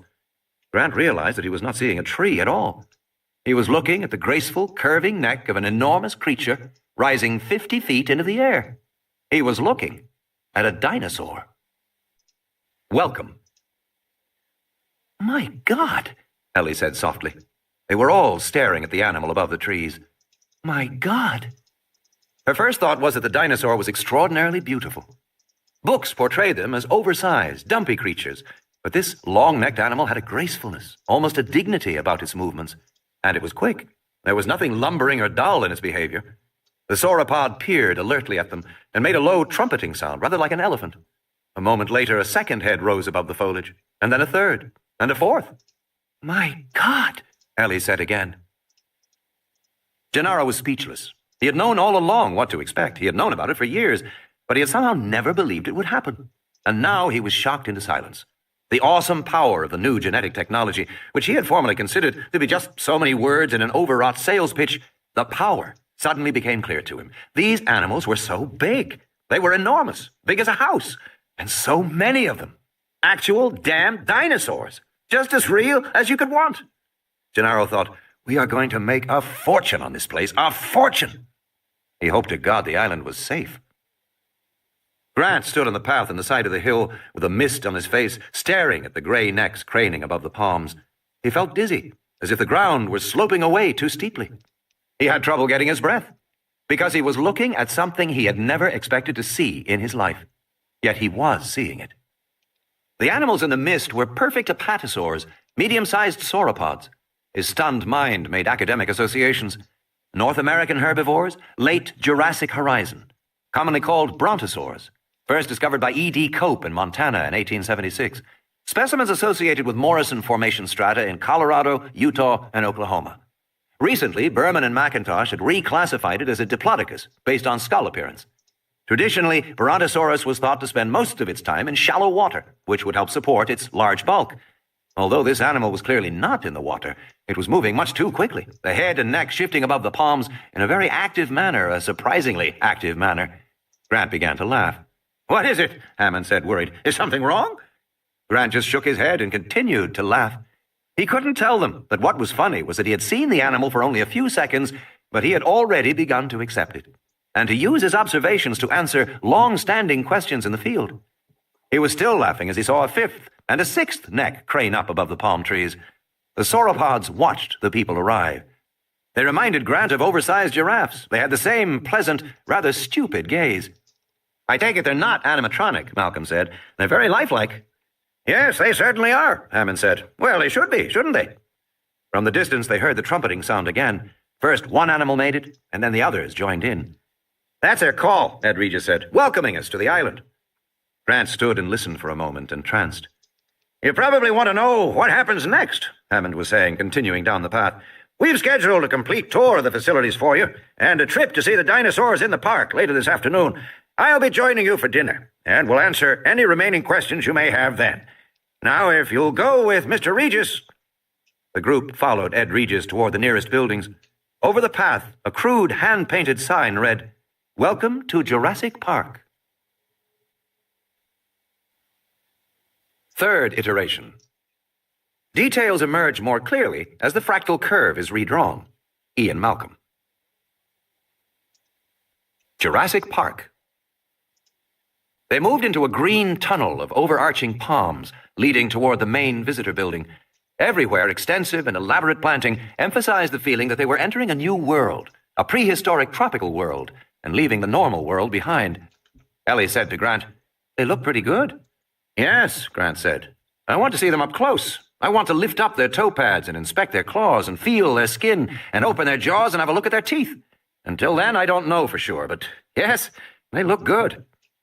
"I suppose it changes your field a bit," Malcolm said. Grant shook his head. "It changes everything," he said. For 150 years, ever since the discovery of gigantic animal bones in Europe, the study of dinosaurs had been an exercise in scientific deduction.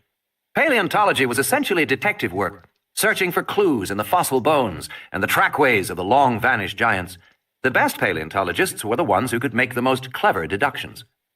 And all the great disputes of paleontology were carried out in this fashion, including the bitter debate, in which Grant was a key figure, about whether dinosaurs were warm-blooded.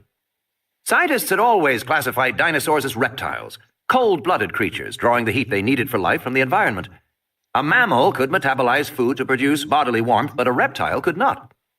Eventually, a handful of researchers, led chiefly by John Ostrom and Robert Baker at Yale, began to suspect that the concept of sluggish, cold-blooded dinosaurs was inadequate to explain the fossil record.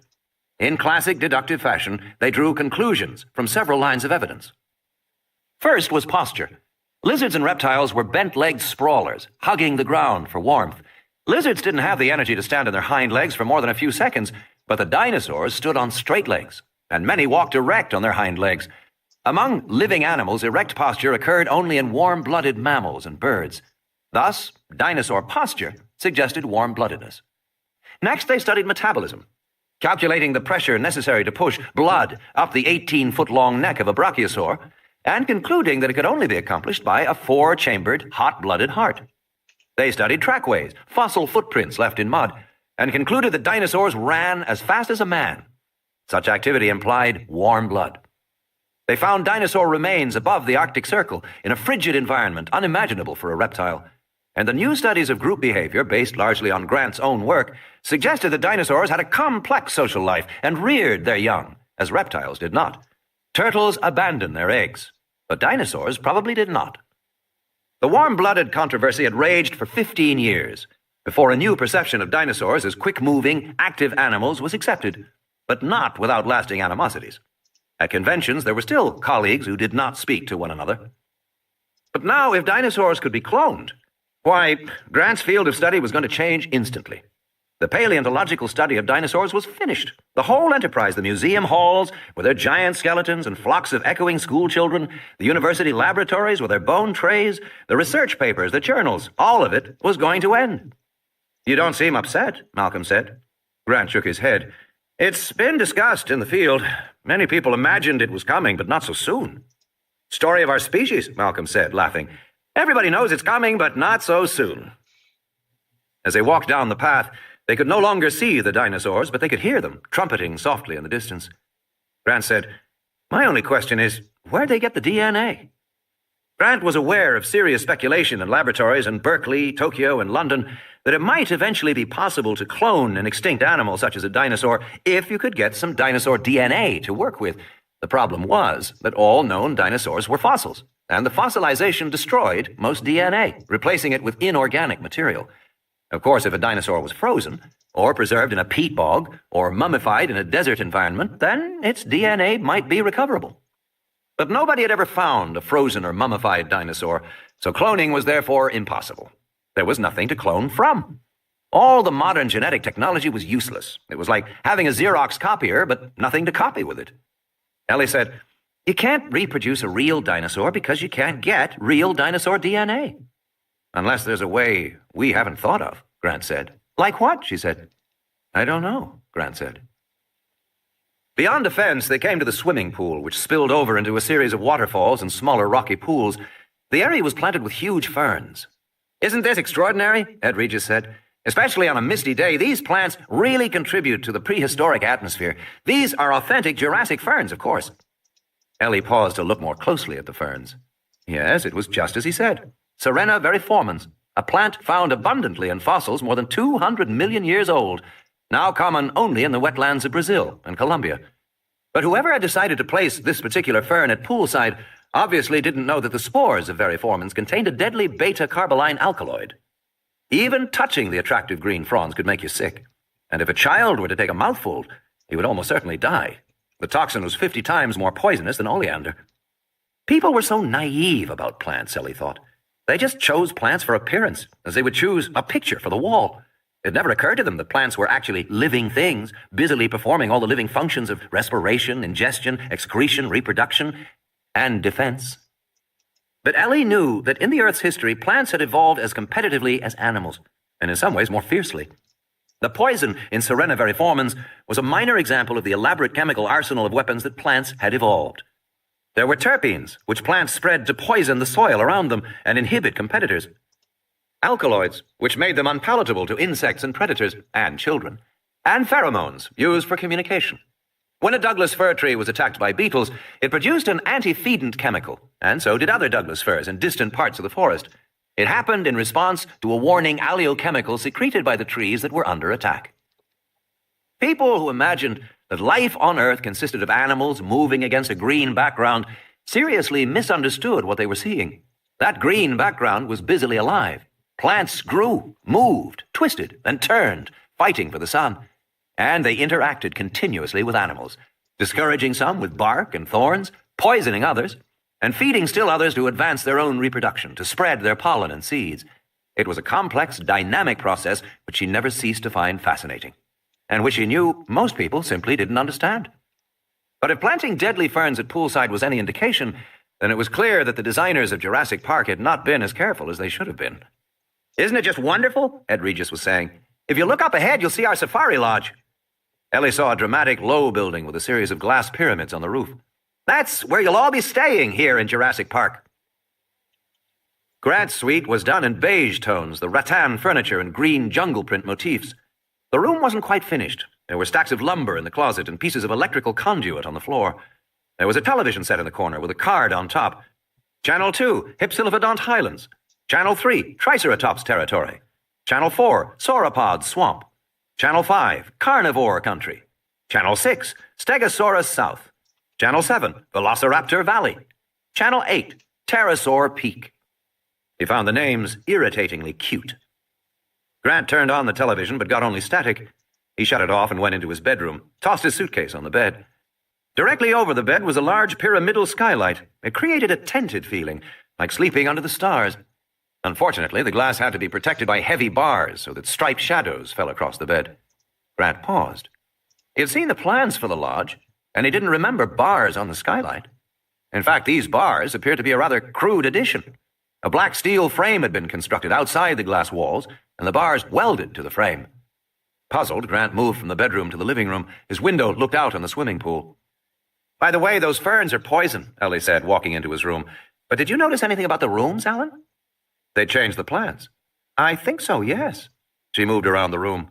"The windows are small," she said, "and the glass is tempered, set in a steel frame. The doors are steel-clad. That shouldn't be necessary. And did you see the fence when we came in?" Grant nodded. The entire lodge was enclosed within a fence with bars of inch-thick steel. The fence was gracefully landscaped and painted flat black to resemble wrought iron, but no cosmetic effort could disguise the thickness of the metal, or its 12-foot height.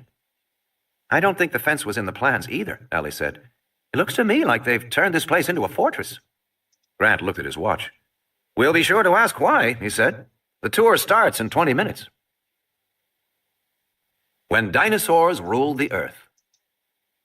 They met in the visitor building, 2 stories high and all glass, with exposed black anodized girders and supports. Grant found it determinedly high-tech. There was a small auditorium, dominated by a robot Tyrannosaurus Rex, poised menacingly by the entrance to an exhibit area labeled "When Dinosaurs Ruled the Earth." Farther on were other displays, "What is a Dinosaur?" and "The Mesozoic World." But the exhibits weren't completed. There were wires and cables all over the floor. Gennaro climbed up on the stage and talked to Grant, Ellie, and Malcolm, his voice echoing slightly in the room. Hannan sat in the back, his hands folded across his chest. "We're about to tour the facilities," Gennaro said. "I'm sure Mr. Hammond and his staff will show everything in the best light. Before we go, I wanted to review why we are here, and what I need to decide before we leave. Basically, as you all realize by now, this is an island in which genetically engineered dinosaurs have been allowed to move in a natural park-like setting, forming a tourist attraction. The attraction isn't open to tourists yet, but it will be in a year. Now, my question for you is a simple one. Is this island safe? Is it safe for visitors? And is it safely containing the dinosaurs?" Gennaro turned down the room lights. "There are 2 pieces of evidence which we have to deal with. First of all, there is Dr. Grant's identification of a previously unknown dinosaur on the Costa Rican mainland. This dinosaur is known only from a partial fragment. It was found in July of this year, after it supposedly bit an American girl on a beach. Dr. Grant can tell you more later. I've asked for the original fragment, which is in a lab in New York, to be flown here so that we can inspect it directly. Meanwhile, there is a second piece of evidence. Costa Rica has an excellent medical service, and it tracks all kinds of data. Beginning in March, there were reports of lizards biting infants in their cribs, and also, I might add, biting old people who were sleeping soundly. These lizard bites were sporadically reported in coastal villages from Ismaloya to Punta Arenas. After March, lizard bites were no longer reported. However, I have this graph from the Public Health Service in San Jose of infant mortality in the towns of the West Coast earlier this year. I direct your attention to 2 features of this graph, Gennaro said. First, infant mortality is low in the months of January and February, then spikes in March, then it's low again in April. But from May onward, it is high, right through July, the month the American girl was bitten. The Public Health Service feels that something is now affecting infant mortality, and it is not being reported by the workers in the coastal villages. The second feature is the puzzling bi-weekly spiking, which seems to suggest some kind of alternating phenomenon is at work. The lights came back on. "All right," Gennaro said. "That's the evidence I want explained. Now, are there any—" "We can save ourselves a great deal of trouble," Malcolm said. "I'll explain it for you now." "You will?" Gennaro said. "Yes," Malcolm said. "First of all, animals have very likely gotten off the island." "Oh, balls," Hammond growled from the back. "And second, the graph from the Public Health Service is almost certainly unrelated to any animals that have escaped." Grant said, "How do you know that?" "You'll notice that the graph alternates between high and low spikes," Malcolm said. "That is characteristic of many complex systems. For example, water dripping from a tap. If you turn on the faucet just a little, you'll get a constant drip, drip, drip. But if you open it a little more, so that there's a bit of turbulence in the flow, then you'll get alternating large and small drops. Drip, drip, drip, drip, like that. You can try it yourself. Turbulence produces alternation. It's a signature. And you will get an alternating graph like this for the spread of any new illness in a community. But why do you say it isn't caused by escaped dinosaurs? Grant said. Because it is a non-linear signature, Malcolm said. You need hundreds of escaped dinosaurs to cause it, and I don't think hundreds of dinosaurs have escaped. So I conclude that some other phenomenon, such as a new variety of flu, is causing the fluctuations you see in the graph. Gennaro said, but you think the dinosaurs have escaped? Probably, yes. Why? Because of what you are attempting here. Look, this island is an attempt to recreate a natural environment from the past, to make an isolated world where extinct creatures roam freely, correct? Yes. But from my point of view, such an undertaking is impossible. The mathematics are so self-evident that they don't need to be calculated. It's rather like my asking you whether on $1 billion in income you had to pay tax. You wouldn't need to pull out your calculator to check. You'd know tax was owed. And similarly, I know overwhelmingly that one cannot successfully duplicate nature in this way, or hope to isolate it. Why not? After all, there are zoos. Zoos don't recreate nature, Malcolm said. Let's be clear. Zoos take the nature that already exists and modify it very slightly to create holding pens for animals. Even those minimal modifications often fail. The animals escape with regularity. But a zoo is not a model for this park. This park is attempting something far more ambitious than that, something much more akin to making a space station on Earth. Gennaro shook his head. I don't understand. Well, it's very simple. Except for the air, which flows freely, everything about this park is meant to be isolated. Nothing gets in, nothing out. The animals kept here are never to mix with the greater ecosystems of Earth. They are never to escape. And they never have, Hannan snorted. Such isolation is impossible, Malcolm said flatly. It simply cannot be done. It can. It's done all the time. I beg your pardon, Malcolm said, but you don't know what you're talking about. You arrogant little snot, Hannan said. He stood and walked out of the room. Gentlemen, Gennaro said. I'm sorry, Malcolm said, but the point remains. What we call nature is in fact a complex system of far greater subtlety than we are willing to accept. We make a simplified image of nature, and then we botch it up. I'm no environmentalist, but you have to understand what you don't understand. How many times must the point be made? How many times must we see the evidence? We build the Aswan Dam and claim it is going to revitalize the country. Instead, it destroys the fertile Nile Delta, produces parasitic infestation, and wrecks the Egyptian economy. We build a... Excuse me, Gennaro said, but I think I hear the helicopter. That's probably the sample for Dr. Grant to look at. He started out of the room. They all followed.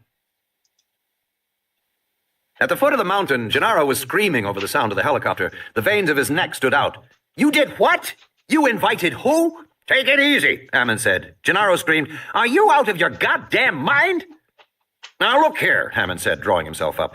I think we have to get something clear. No, Gennaro said. No, you get something clear. This is not a social outing. This is not a weekend excursion. This is my island, Hannan said, and I can invite whomever I want. This is a serious investigation of your island because your investors are concerned that it's out of control. We think this is a very dangerous place, and you're not going to shut me down, Donald. I will if I have to. This is a safe place, Hannan said, no matter what that damn mathematician is saying. It's not, and I'll demonstrate its safety. And I want you to put them right back on that helicopter, Gennaro said. Can't, Hannan said, pointing toward the clouds. It's already leaving. And indeed, the sound of the rotors was fading. God damn it, Gennaro said. Don't you see you're needlessly risking... Hannan said.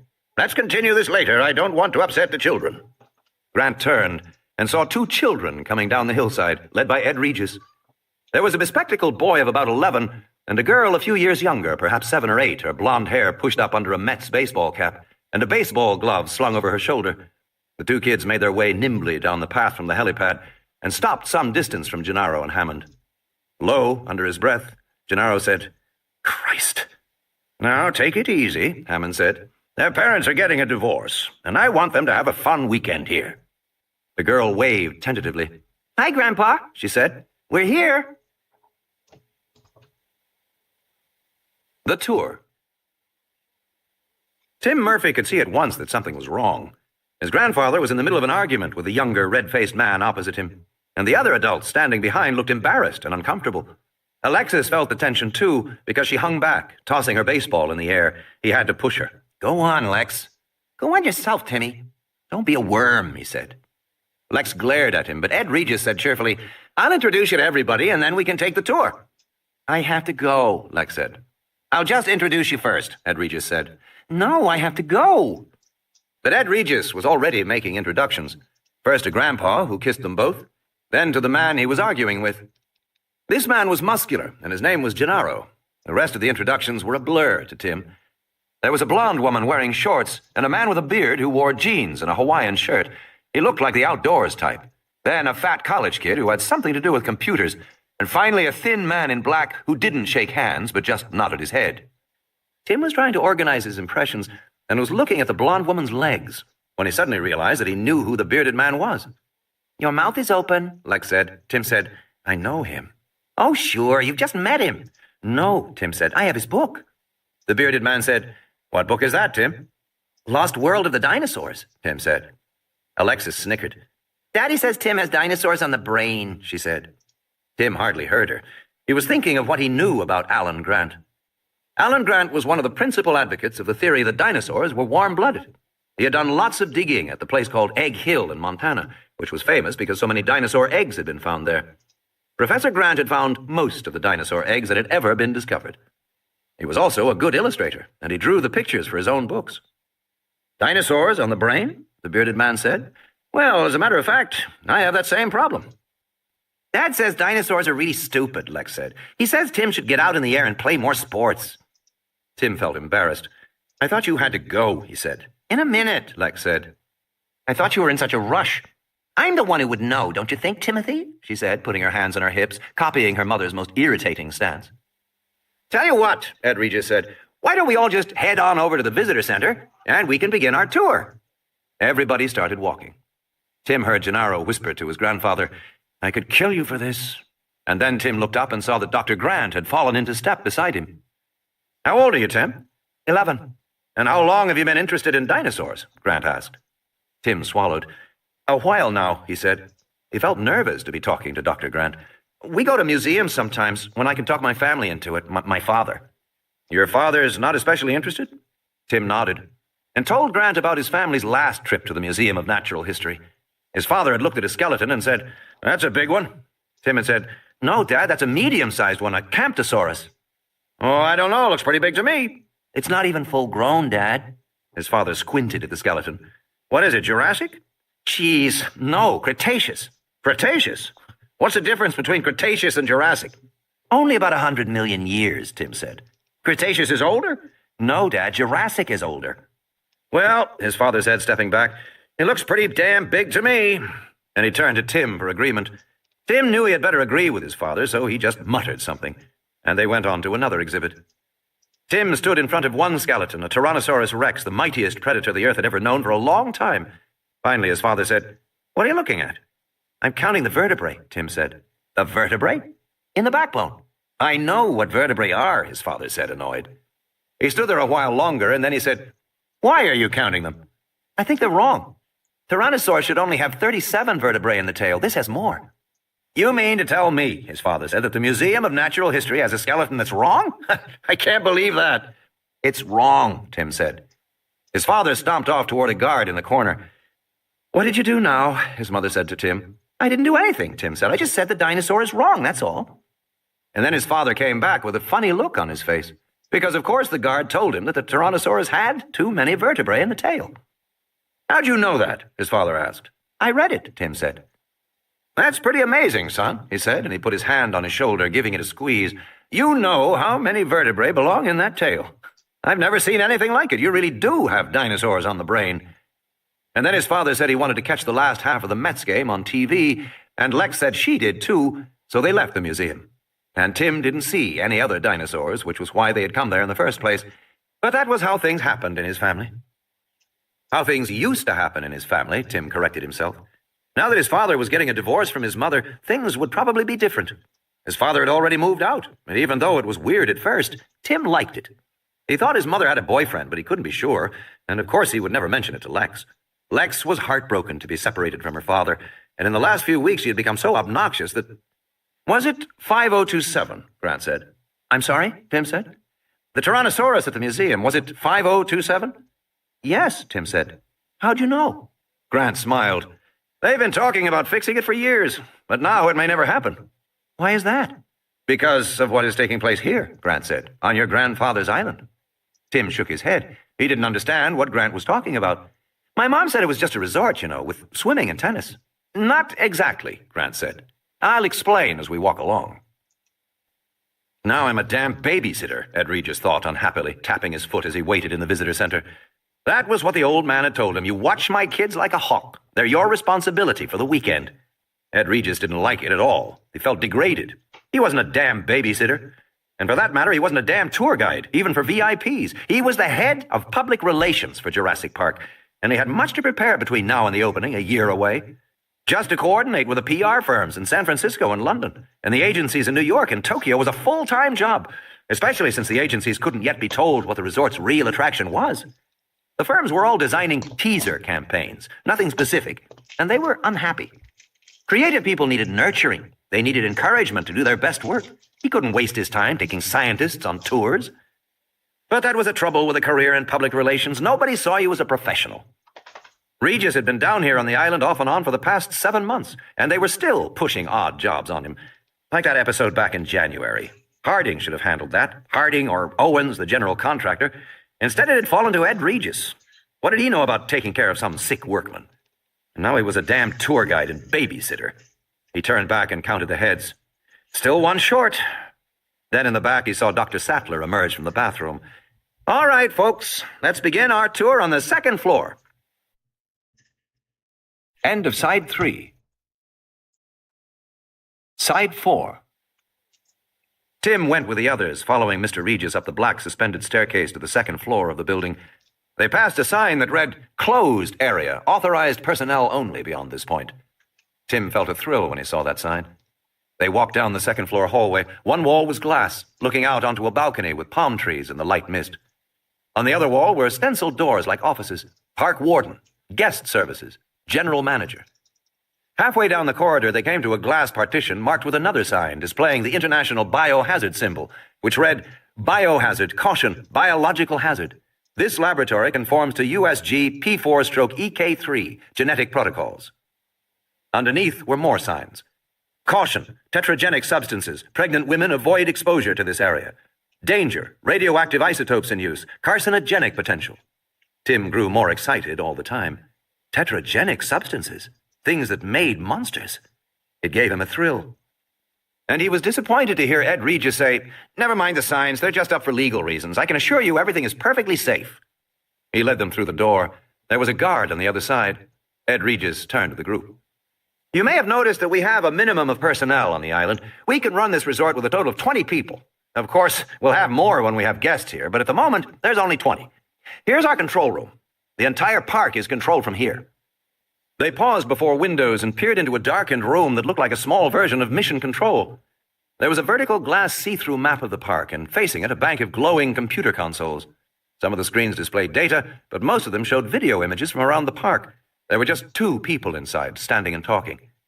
"The man on the left is our chief engineer, John Arnold." Regis pointed to a thin man in a button-down short-sleeve shirt and tie smoking a cigarette.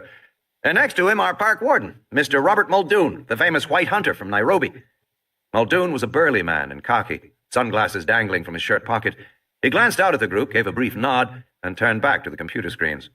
"I'm sure you want to see this room," Ed Regis said. "But first, let's see how we obtain dinosaur DNA." The sign on the door said extractions, and like all the doors in the laboratory building, it opened with a security card.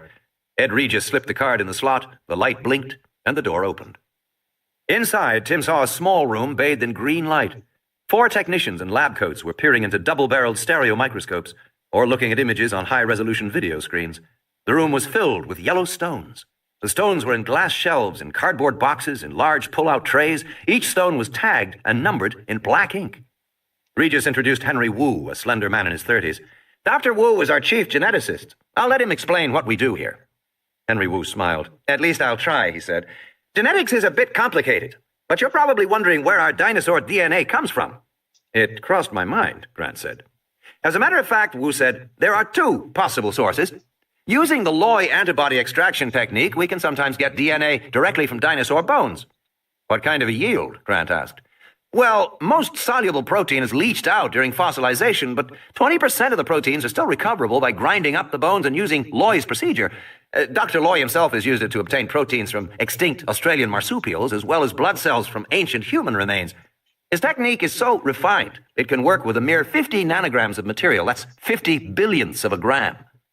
And you've adapted his technique here? Grant asked. Only as a backup, Wu said. As you can imagine, a 20% yield is insufficient for our work. We need the entire dinosaur DNA strand in order to clone, and we get it here. He held up one of the yellow stones. From amber, the fossilized resin of prehistoric tree sap. Grant looked at Ellie, then at Malcolm. That's really quite clever, Malcolm said, nodding. I still don't understand, Grant admitted. Tree sap, Wu explained, often flows over insects and traps them. The insects are then perfectly preserved within the fossil. One finds all kinds of insects in amber, including biting insects that have sucked blood from larger animals. Sucked the blood, Grant repeated. His mouth fell open. You mean sucked the blood of dinosaurs? Hopefully, yes. And then the insects are preserved in amber.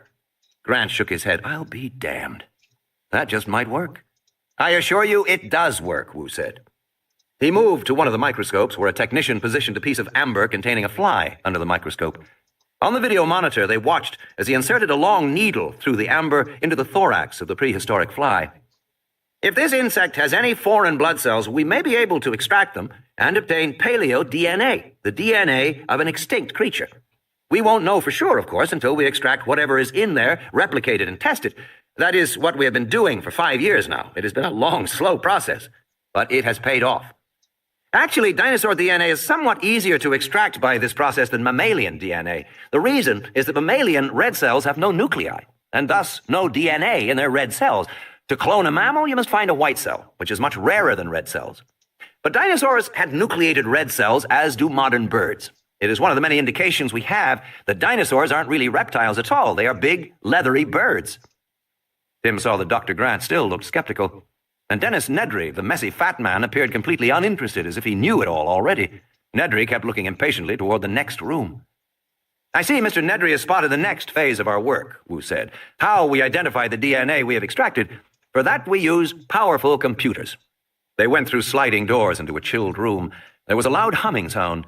2 6-foot-tall round towers stood in the center of the room, and along the walls were rows of waist-high stainless steel boxes. This is our high-tech laundromat, Dr. Wu said. The boxes along the walls are all Hamachi Hood automated gene sequencers.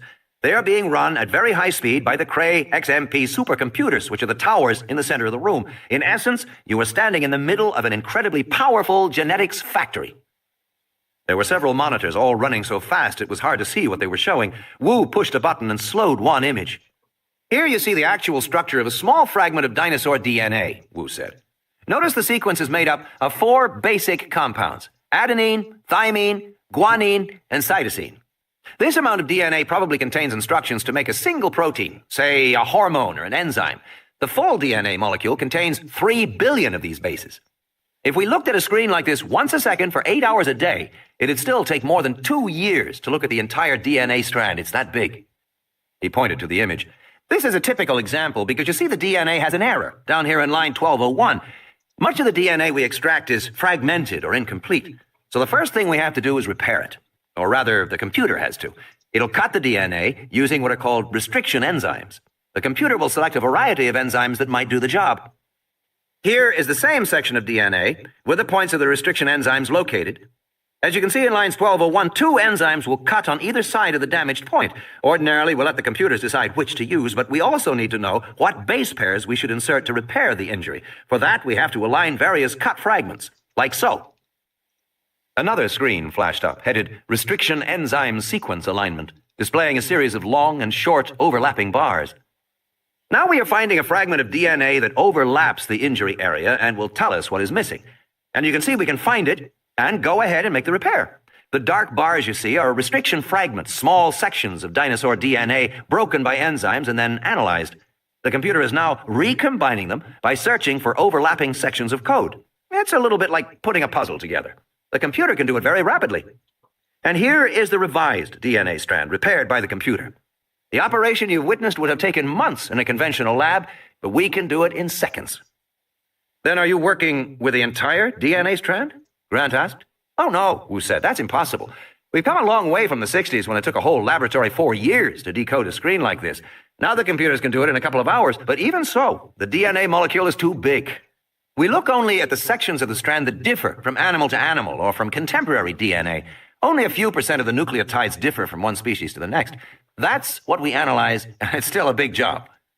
Dennis Nedry yawned. He'd long ago concluded that InGen must be doing something like this. A couple of years earlier, when InGen had hired Nedry to design the park control systems, one of the initial design parameters called for data records with 3 by 10 to the 9th fields. Nedry just assumed that was a mistake, and had called Palo Alto to verify it, but they had told him the spec was correct. 3 billion fields. Nedry had worked on a lot of large systems. He'd made a name for himself, setting up worldwide telephone communications for multinational corporations. Often those systems had millions of records. He was used to that. But InGen wanted something so much larger. Puzzled, Nedry had gone to see Barney Fellows over at Symbolics near the MIT campus in Cambridge. What kind of a database has 3 billion records, Barney? A mistake, Barney said, laughing. They put in an extra 0 or 2. It's not a mistake, I checked. It's what they want. But that's crazy, Barney said. It's not workable. Even if you had the fastest processors and blindingly fast algorithms, a search would still take days, maybe weeks. Yeah, Nedry said, I know. Fortunately, I'm not being asked to do algorithms. I'm just being asked to reserve storage and memory for the overall system, but still. What could the database be for? Barney frowned. You operating under an ND? Yes, Nedry said. Most of his jobs required non-disclosure agreements. Can you tell me anything? It's a bioengineering firm. Bioengineering, Barney said. Well, there's the obvious. Which is? A DNA molecule. Oh, come on, Nedry said. Nobody could be analyzing a DNA molecule. He knew biologists were talking about the Human Genome Project to analyze a complete human DNA strand, but that would take 10 years of coordinated effort, involving laboratories around the world. It was an enormous undertaking, as big as the Manhattan Project, which made the atomic bomb. This is a private company, Nedry said. With 3 billion records, Barney said, I don't know what else it could be. Maybe they're being optimistic designing their system. Very optimistic, Nedry said. Or maybe they're just analyzing DNA fragments, but they've got RAM-intensive algorithms. That made more sense. Certain database search techniques ate up a lot of memory. You know who did their algorithms? No, Nedry said. This company is very secretive. Well, my guess is they're doing something with DNA, Barney said. What's the system? Multi-XMP. Multi-XMP? You mean more than one, Cray? Wow. Barney was frowning now, thinking that one over. Can you tell me anything else? Sorry, Nedry said. I can't. And he had gone back and designed the control systems. It had taken him and his programming team more than a year, and it was especially difficult because the company wouldn't ever tell him what the subsystems were for. The instructions were simply, design a module for record keeping, or design a module for visual display. They gave him design parameters, but no details about use. He had been working in the dark. And now that the system was up and running, he wasn't surprised to learn there were bugs. What did they expect? And they'd ordered him down here in a panic, all hot and bothered about his bugs. It was annoying, Nedry thought. Nedry turned back to the group as Grant asked, and once the computer has analyzed the DNA, how do you know what animal it encodes? We have 2 procedures, Wu said. The first is phylogenetic mapping. DNA evolves over time, like everything else in an organism, hands or feet or any other physical attribute. So we can take an unknown piece of DNA and determine roughly by computer where it fits in the evolutionary sequence. It's time-consuming, but it can be done. And the other way? Wu shrugged. Just grow it and find out what it is, he said. That's what we usually do. I'll show you how that's accomplished. Tim felt a growing impatience as the tour continued. He liked technical things, but even so, he was losing interest. They came to the next door, which was marked fertilization. Dr. Wu unlocked the door with a security card, and they went inside. Tim saw still another room with technicians working at microscopes.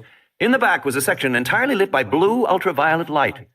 Dr. Wu explained that their DNA work required the interruption of cellular mitosis at precise instants, and therefore they kept some of the most virulent poisons in the world. Helotoxins, colchicinoids, beta-alkaloids, he said, pointing to a series of syringes set out under the UV light. Kill any living animal within a second or 2. Tim would have liked to know more about the poisons, but Dr. Wu droned on about using unfertilized crocodile ova and replacing the DNA, and then Professor Grant asked some complicated questions. To one side of the room were big tanks marked Liquid N2, and there were big walk-in freezers with shelves of frozen embryos, each stored in a tiny silver foil wrapper. Lex was bored. Nedry was yawning, and even Dr. Sattler was losing interest. Tim was tired of looking at these complicated laboratories. He wanted to see the dinosaurs. The next room was labeled Hatchery. "It's a little warm and damp in here," Dr. Wu said. "We keep it at 99 degrees Fahrenheit and a relative humidity of 100%. We also run a higher O2 concentration. It's up to 33%. "Jurassic atmosphere," Grant said. "Yes, at least we presume so. If any of you feel faint, just tell me." Dr. Wu inserted his security card into the slot and the outer door hissed open. "Just a reminder, don't touch anything in this room. Some of the eggs are permeable to skin oils. And watch your heads. The sensors are always moving." He opened the inner door to the nursery, and they went inside. Tim faced a vast open room bathed in deep infrared light. The eggs lay on long tables, their pale outlines obscured by the hissing low mist that covered the tables. The eggs were all moving gently, rocking. Reptile eggs contain large amounts of yolk, but no water at all. The embryos must extract water from the surrounding environment, hence the mist. Dr. Wu explained that each table contained 150 eggs and represented a new batch of DNA extractions. The batches were identified by numbers at each table: Steg-458-2 or Trice-390-4. Waist deep in the mist, the workers in the nursery moved from one egg to the next, plunging their hands into the mist, turning the eggs every hour, and checking the temperatures with thermal sensors. The room was monitored by overhead TV cameras and motion sensors. An overhead thermal sensor moved from one egg to the next, touching each with a flexible wand, beeping, then going on. "In this hatchery, we have produced more than a dozen crops of extractions, giving us a total of 238 live animals. Our survival rate is somewhere around 0.4%, and we naturally want to improve that. But by computer analysis, we're working with something like 500 variables, 120 environmental, another 200 intra-egg, and the rest from the genetic material itself. Our eggs are plastic. The embryos are mechanically inserted and then hatched here." "And how long to grow?" "Dinosaurs mature rapidly, attaining full size in 2 to 4 years, so we now have a number of adult specimens in the park." "What do the numbers mean?" "Those codes," Wu said, "identify the various batch extractions of DNA. The first 4 letters identify the animals being grown. Over there, that TRIC means Triceratops, and the STEG means Stegosaurus, and so on." "And this table here?" Grant said. The code said XXXX-0001-1. Beneath was scrawled, "Presumed Silu." "That's a new batch of DNA," Wu said. "We don't know exactly what will grow out. The first time an extraction is done, we don't know for sure what the animal is. You can see it's marked Presumed Silu, so it's likely to be a Coelurosaurus, a small herbivore, if I remember. It's hard for me to keep track of the names. There are something like 300 genera of dinosaurs known so far." 347, Tim said. Grant smiled, then said, "Is anything hatching now?" "Not at the moment. The incubation period varies with each animal, but in general it runs about 2 months. We try to stagger hatchings to make less work for the nursery staff. You can imagine how it is when we have 150 animals born within a few days, though, of course, most don't survive. Actually, these X's are due any day now. Any other questions? No? Then we'll go to the nursery where the newborns are." It was a circular room, all white. There were some incubators of the kind used in hospital nurseries, but they were empty at the moment. Rags and toys were scattered across the floor. A young woman in a white coat was seated on the floor, her back to them. "What have you got here today, Kathy?" Dr. Wu asked. "Not much," she said, "just a baby raptor." "Let's have a look." The woman got to her feet and stepped aside. Tim heard Nedry say, "It looks like a lizard." The animal on the floor was about 1.5 feet long, the size of a small monkey. It was dark yellow with brown stripes like a tiger. It had a lizard's head and long snout, but it stood upright on strong hind legs balanced by a thick straight tail. Its smaller front legs waved in the air. It cocked its head to one side and peered at the visitors staring down at it. "Velociraptor," Alan Grant said in a low voice. "Velociraptor mongoliensis," Wu said, nodding. "A predator. This one's only 6 weeks old." "I just excavated a raptor," Grant said as he bent down for a closer look. Immediately, the little lizard sprang up, leaping over Grant's head into Tim's arms. "Hey! They can jump," Wu said. "The babies can jump. So can the adults, as a matter of fact." Tim caught the velociraptor and held it to him. The little animal didn't weigh very much, a pound or two. The skin was warm and completely dry. The little head was inches from Tim's face. Its dark, beady eyes stared at him. A small forked tongue flicked in and out. "Will he hurt me?" "No, she's friendly." "Are you sure about that?" asked Gennaro with a look of concern. "Oh, quite sure," Wu said. "At least until she grows a little older." But in any case, the babies don't have any teeth, even egg teeth. Egg teeth? Nedry said. Most dinosaurs are born with egg teeth, little horns on the tip of the nose, like rhino horns, to help them break out of the eggs. But raptors aren't. They poke a hole in the eggs with their pointed snouts, and then the nursery staff has to help them out. You have to help them out, Grant said, shaking his head. What happens in the wild? In the wild? When they breed in the wild, Grant said. When they make a nest. Oh, they can't do that, Wu said. None of our animals is capable of breeding. That's why we have this nursery. It's the only way to replace stock in Jurassic Park. Why can't the animals breed? Well, as you can imagine, it's important that they not be able to breed, Wu said. And whenever we faced a critical matter such as this, we designed redundant systems.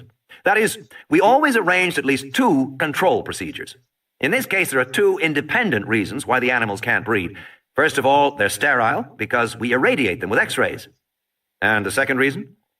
All the animals in Jurassic Park are female, Wu said with a pleased smile. Malcolm said, I should like some clarification about this, because it seems to me that irradiation is fraught with uncertainty. The radiation dose may be wrong, or aimed at the wrong anatomical area of the animal. All true, Wu said, but we're quite confident we have destroyed gonadal tissue. And as for them all being female, Malcolm said, is that checked? Does anyone go out and lift up the dinosaur's skirts to have a look? I mean, how does one determine the sex of a dinosaur anyway?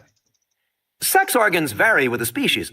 It's easy to tell on some, subtle on others. But to answer your question, the reason we know all the animals are female is that we literally make them that way. We control their chromosomes, and we control the intra-egg developmental environment. From a bioengineering standpoint, females are easier to breed. You probably know that all vertebrate embryos are inherently female. We all start life as females. It takes some kind of added effect, such as a hormone at the right moment during development, to transform the growing embryo into a male. But left to its own devices, the embryo will naturally become female. So our animals are all female. We tend to refer to some of them as male, such as the Tyrannosaurus rex. We all call it a him. But in fact, they're all female. And believe me, they can't breed. The little velociraptor sniffed at Tim and then rubbed her head against Tim's neck. Tim giggled. She wants you to feed her, Wu said. What does she eat? Mice, but she's just eaten, so we won't feed her again for a while. The little raptor leaned back, stared at Tim, and wiggled her forearms again in the air. Tim saw the small claws on the 3 fingers of each hand. Then the raptor burrowed her head against his neck again. Grant came over and peered critically at the creature. He touched the tiny 3-clawed hand. He said to Tim, Do you mind? And Tim released the raptor into his hands. Grant flipped the animal onto its back, inspecting it, while the little lizard wiggled and squirmed. Then he lifted the animal high to look at its profile, and it screamed shrilly. She doesn't like that, Regis said. Doesn't like to be held away from body contact. The raptor was still screaming, but Grant paid no attention. Now he was squeezing the tail, feeling the bones. Regis said, Dr. Grant, if you please, I'm not hurting her. Dr. Grant, these creatures are not of our world. They come from a time when there were no human beings around to prod and poke them. I'm not prodding and Dr. Grant, put her down, Ed Regis said. But now! Regis was starting to get annoyed. Grant handed the animal back to Tim. It stopped squealing. Tim could feel its little heart beating rapidly against his chest. I'm sorry, Dr. Grant, Regis said, but these animals are delicate in infancy. We've lost several from a postnatal stress syndrome, which we believe is adrenocortically mediated. Sometimes they die within 5 minutes. Tim petted the little raptor. It's okay, kid, he said. Everything's fine now. The heart was still beating rapidly. We feel it is important that the animals here be treated in the most humane manner, Regis said. I promise you that you will have every opportunity to examine them later. But Grant couldn't stay away. He again moved toward the animal in Tim's arms, peering at it. The little velociraptor opened her jaws and hissed at Grant, in a posture of sudden intense fury. Fascinating, Grant said. Can I stay and play with her? Tim said. Not right now, Ed Regis said, glancing at his watch. It's 3 o'clock, and it's a good time for a tour of the park itself, so you can see all the dinosaurs in the habitats we have designed for them. Tim released the velociraptor, which scampered across the room, grabbed a cloth rag, put it in her mouth, and tugged at the end with her tiny claws. Control. Walking back toward the control room, Malcolm said, I have one more question, Dr. Wu. How many different species have you made so far? I'm not exactly sure, Wu said. I believe the number at the moment is 15. 15 species. Do you know, Ed? Yes, it's 15, Ed Regis said, nodding. You don't know for sure? Malcolm said, affecting astonishment. Wu smiled. I stopped counting, he said, after the first dozen. And you have to realize that sometimes we think we have an animal correctly made from the standpoint of the DNA, which is our basic work, and the animal grows for 6 months and then something untoward happens, and we realize there is some error. A releaser gene isn't operating, a hormone not being released, or some other problem in the developmental sequence. So we have to go back to the drawing board with that animal, so to speak. He smiled. At one time I thought I had more than 20 species, but now only 15. And is one of the 15 species Malcolm turned to Grant. What was the name? Procompsognathus, Grant said. You have made some Procompsognathuses, or whatever they're called? Malcolm asked. Oh, yes, Wu said immediately. Compies are very distinctive animals, and we made an unusually large number of them. Why is that? Well, we want Jurassic Park to be as real an environment as possible, as authentic as possible. And the Procompsognathids are actual scavengers from the Jurassic period, rather like jackals. So we wanted to have the compies around to clean up. You mean to dispose of carcasses? Yes, if there were any. But with only 230-odd animals in our total population, we don't have many carcasses, Wu said. That wasn't the primary objective. Actually, we wanted the compies for another kind of waste management entirely. Which was? Well, Wu said, we have some very big herbivores on this island. We have specifically tried not to breed the biggest sauropods, but even so, we've got several animals in excess of 30 tons walking around out there, and many others in the 5 to 10-ton area. That gives us two problems. One is feeding them. And in fact, we must import food to the island every 2 weeks. There is no way an island this small can support these animals for any time. But the other problem is waste. I don't know if you've ever seen elephant droppings, Wu said, but they are substantial. Each spore is roughly the size of a soccer ball. Imagine the droppings of a brontosaur, 10 times as large. Now imagine the droppings of a herd of such animals as we keep here, and the largest animals do not digest their food terribly well, so that they excrete a great deal. And in the 60 million years since dinosaurs disappeared, apparently the bacteria that specialize in breaking down their feces disappeared too. At least the sauropod feces don't decompose readily. That's a problem, Malcolm said. I assure you it is, Wu said, not smiling. We had a hell of a time trying to solve it. You probably know that in Africa there is a specific insect, the dung beetle, which eats elephant feces. Many other large species of associated creatures that have evolved to eat their excrement. Well, it turns out that compies will eat the feces of large herbivores and redigest it. And the droppings of compies are readily broken down by contemporary bacteria, so given enough compies, our problem was solved. How many compies did you make? I've forgotten exactly, but I think the target population was 50 animals, and we attained that, or very nearly so, in 3 batches. We did a batch every 6 months until we had the number. 50 animals, Malcolm said, is a lot to keep track of. The control room is built to do exactly that. They'll show you how it's done. I'm sure, Malcolm said, but if one of these compies were to escape from the island to get away, they can't get away. I know that, but just supposing one did. You mean like the animal that was found on the beach? Wu said, raising his eyebrows. The one that bit the American girl? Yes, for example. I don't know what the explanation for that animal is, Wu said, but I know it can't possibly be one of ours for 2 reasons. First, the control procedures. Our animals are counted by computer every few minutes. If one were missing, we'd know at once. And the second reason? The mainland is more than 100 miles away. It takes almost a day to get there by boat. And in the outside world, our animals will die within 12 hours, Wu said. How do you know? Because I've made sure that's precisely what will occur, Wu said, finally showing a trace of irritation. Look, we're not fools. We understand these are prehistoric animals. They are part of a vanished ecology, a complex web of life that became extinct millions of years ago. They might have no predators in the contemporary world, no checks on their growth. We don't want them to survive in the wild. So I've made them lysine dependent. I inserted a gene that makes a single faulty enzyme in protein metabolism. As a result, the animals cannot manufacture the amino acid lysine. They must ingest it from the outside.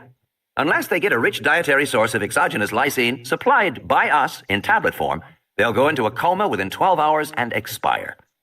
These animals are genetically engineered to be unable to survive in the real world. They can only live here in Jurassic Park. They are not free at all. They are essentially our prisoners. Here's the control room, Ed Regis said. Now that you know how the animals are made, you'll want to see the control room for the park itself before we go out on the... He stopped. Through the thick glass window, the room was dark. The monitors were off except for 3 that displayed spinning numbers and the image of a large boat. What's going on? Ed Regis said. Oh, hell, they're docking. Docking? Every 2 weeks, the supply boat comes in from the mainland. One of the things this island doesn't have is a good harbor, or even a good dock. It's a little hairy to get the ship in when the seas are rough. Could be a few minutes. He rapped on the window, but the men inside paid no attention. I guess we have to wait then. Ellie turned to Dr. Wu. You mentioned before that sometimes you make an animal and it seems to be fine, but as it grows, it shows itself to be flawed? Yes, Wu said. I don't think there's any way around that. We can duplicate the DNA, but there is a lot of timing in development, and we don't know if everything is working unless we actually see an animal develop correctly.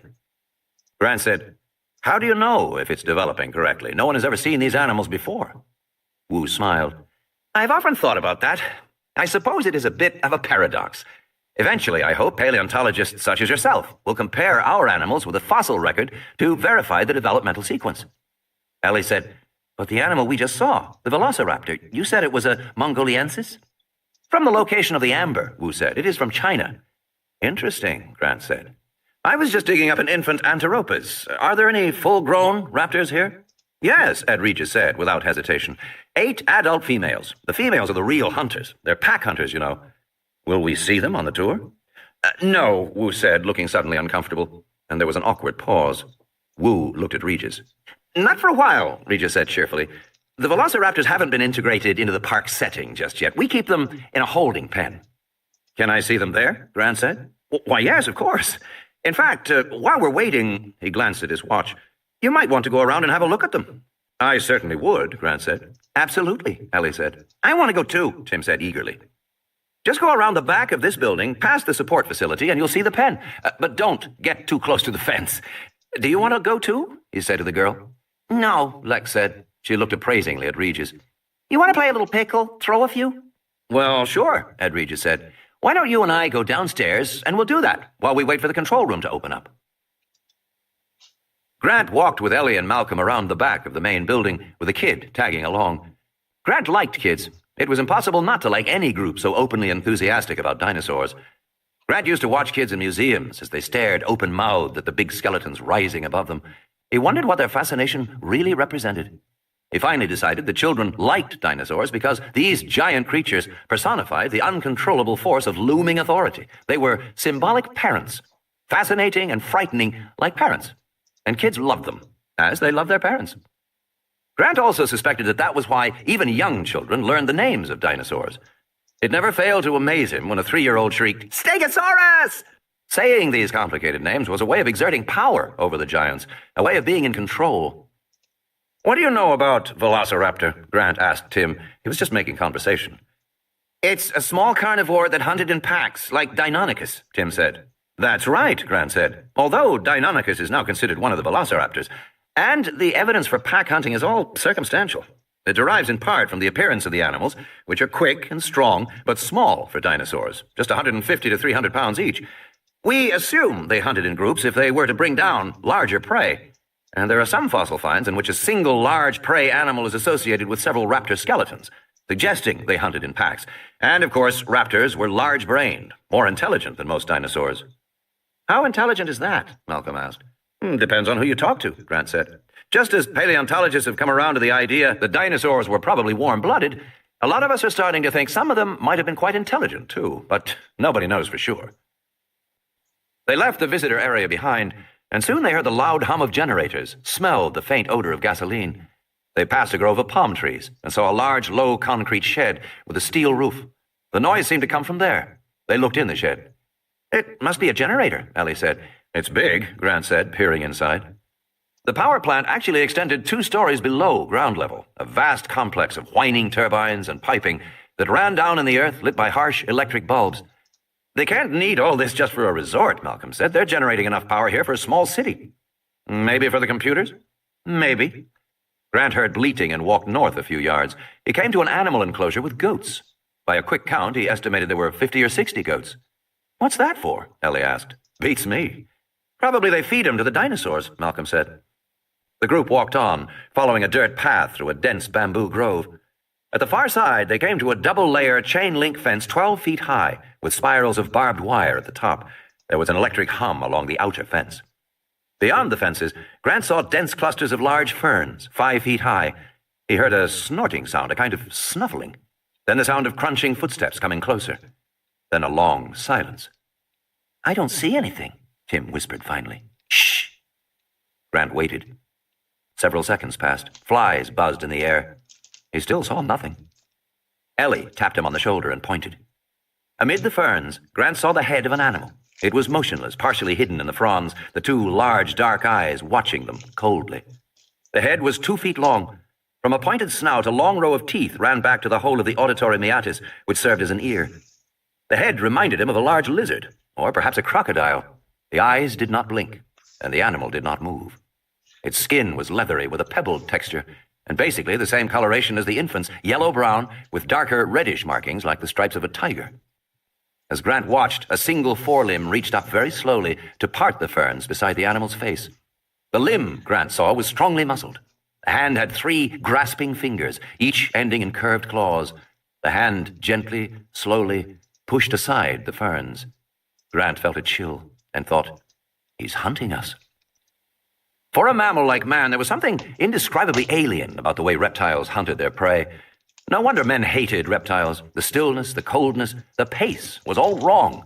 To be among alligators or other large reptiles was to be reminded of a different kind of life, a different kind of world, now vanished from the earth. Of course, this animal didn't realize that he had been spotted, The attack came suddenly, from the left and right. Charging raptors covered the 10 yards to the fence with shocking speed. Grant had a blurred impression of powerful 6-foot-tall bodies, stiff balancing tails, limbs with curving claws, open jaws with rows of jagged teeth. The animals snarled as they came forward, and then leapt bodily into the air, raising their hind legs with their big dagger claws. Then they struck the fence in front of them, throwing off twin bursts of hot sparks. The velociraptors fell backward to the ground, hissing. The visitors all moved forward, fascinated.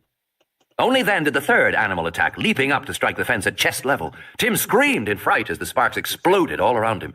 The creature snarled, a low reptilian hissing sound, and leapt back among the ferns. Then they were gone, leaving behind a faint odor of decay and hanging, acrid smoke. "Holy shit," Tim said. "It was so fast," Ellie said. "Pack hunters," Grant said, shaking his head. "Pack hunters for whom ambush is an instinct." Fascinating. "I wouldn't call them tremendously intelligent," Malcolm said. On the other side of the fence, they heard snorting in the palm trees. Several heads poked slowly out of the foliage. Grant counted 3, 4, 5. The animals watched them, staring coldly. A black man in coveralls came running up to them. "Are you all right?" "We're okay," Grant said. "The alarms were set off." The man looked at the fence, dented and charred. "They attacked you?" "3 of them did, yes." The black man nodded. "They do that all the time. Hit the fence, take a shock. They never seem to mind." "Not too smart, are they?" Malcolm said. The black man paused. He squinted at Malcolm in the afternoon light. "Be glad for that fence, senor," he said, and turned away. From beginning to end, the entire attack could not have taken more than 6 seconds. Grant was still trying to organize his impressions. The speed was astonishing. The animals were so fast he had hardly seen them move. Walking back, Malcolm said, "They are remarkably fast." "Yes," Grant said, "much faster than any living reptile. A bull alligator can move quickly, but only over a short distance, 5 or 6 feet.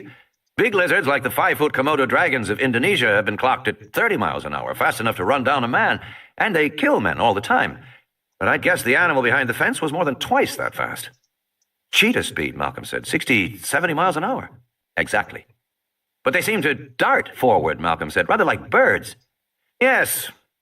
In the contemporary world, only very small mammals like the cobra-fighting mongoose had such quick responses. Small mammals. And, of course, birds. The snake-hunting secretary bird of Africa, or the cassowary. In fact, the velociraptor conveyed precisely the same impression of deadly, swift menace Grant had seen in the cassowary, the clawed, ostrich-like bird of New Guinea. So, these velociraptors look like reptiles with the skin and general appearance of reptiles, but they move like birds, with the speed and predatory intelligence of birds. Is that about it? Malcolm said. "Yes," Grant said. "I'd say they display a mixture of traits." "Does that surprise you?" "Not really," Grant said. "It's actually rather close to what paleontologists believed a long time ago." When the first giant bones were found in the 1820s and 1830s, scientists felt obliged to explain the bones as belonging to some oversized variant of a modern species. This was because it was believed that no species could ever become extinct, since God would not allow one of his creations to die. Eventually, it became clear that this conception of God was mistaken, and the bones belonged to extinct animals. But what kind of animals? In 1842, Richard Owen, the leading British anatomist of the day, called them dinosauria, meaning terrible lizards. Owen recognized that dinosaurs seemed to combine traits of lizards, crocodiles, and birds. In particular, dinosaur hips were bird-like, not lizard-like. and unlike lizards, many dinosaurs seem to stand upright.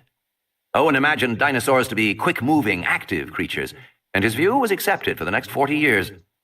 But when truly gigantic finds were unearthed, animals that had weighed 100 tons in life, scientists began to envision the dinosaurs as stupid, slow-moving giants destined for extinction. The image of the sluggish reptile gradually predominated over the image of the quick-moving bird. In recent years, scientists like Grant had begun to swing back toward the idea of more active dinosaurs. Grant's colleagues saw him as radical in his conception of dinosaur behavior, but now he had to admit his own conception had fallen far short of the reality of these large, incredibly swift hunters. Actually, what I was driving at, Malcolm said, was this. Is it a persuasive animal to you? Is it, in fact, a dinosaur? I'd say so, yes. And the coordinated attack behavior to be expected, Grant said. According to the fossil record, packs of velociraptors were capable of bringing down animals that weighed 1,000 pounds, like Tenontosaurus, which could run as fast as a horse. Coordination would be required. How do they do that without language? Oh, language isn't necessary for coordinated hunting, Ali said. Chimpanzees do it all the time. A group of chimps will stalk a monkey and kill it. All communication is by eyes. And were the dinosaurs, in fact, attacking us? Yes. They would kill us and eat us if they could, Malcolm said. I think so. The reason I ask, Malcolm said, is that I'm told large predators such as lions and tigers are not born man-eaters. Isn't that true? These animals must learn somewhere along the way that human beings are easy to kill. Only afterward do they become man-killers. Yes, I believe that's true, Grant said. Well, these dinosaurs must be even more reluctant than lions and tigers. After all, they come from a time before human beings, or even large mammals, existed at all. God knows what they think when they see us. So I wonder, have they learned somewhere along the line that humans are easy to kill? The group fell silent as they walked. In any case, Malcolm said, I shall be extremely interested to see the control room now. Version 4.4. Was there any problem with the group? Hammond asked. No, Henry Wu said. There was no problem at all. They accepted your explanation. Well, why shouldn't they, Wu said. It's all quite straightforward, in the broad strokes. It's only the details that get sticky, and I wanted to talk about the details with you today. You can think of it as a matter of aesthetics. John Hammond wrinkled his nose as if he smelled something disagreeable. Aesthetics? He repeated. They were standing in the living room of Hammond's elegant bungalow, set back among palm trees in the northern sector of the park. The living room was airy and comfortable, fitted with a half-dozen video monitors showing the animals in the park. The file Wu had brought, stamped Animal Development, version 4.4, lay on the coffee table. Hammond was looking at him in that patient, paternal way. Wu, 33 years old, was acutely aware that he had worked for Hammond all his professional life. Hammond had hired him right out of graduate school.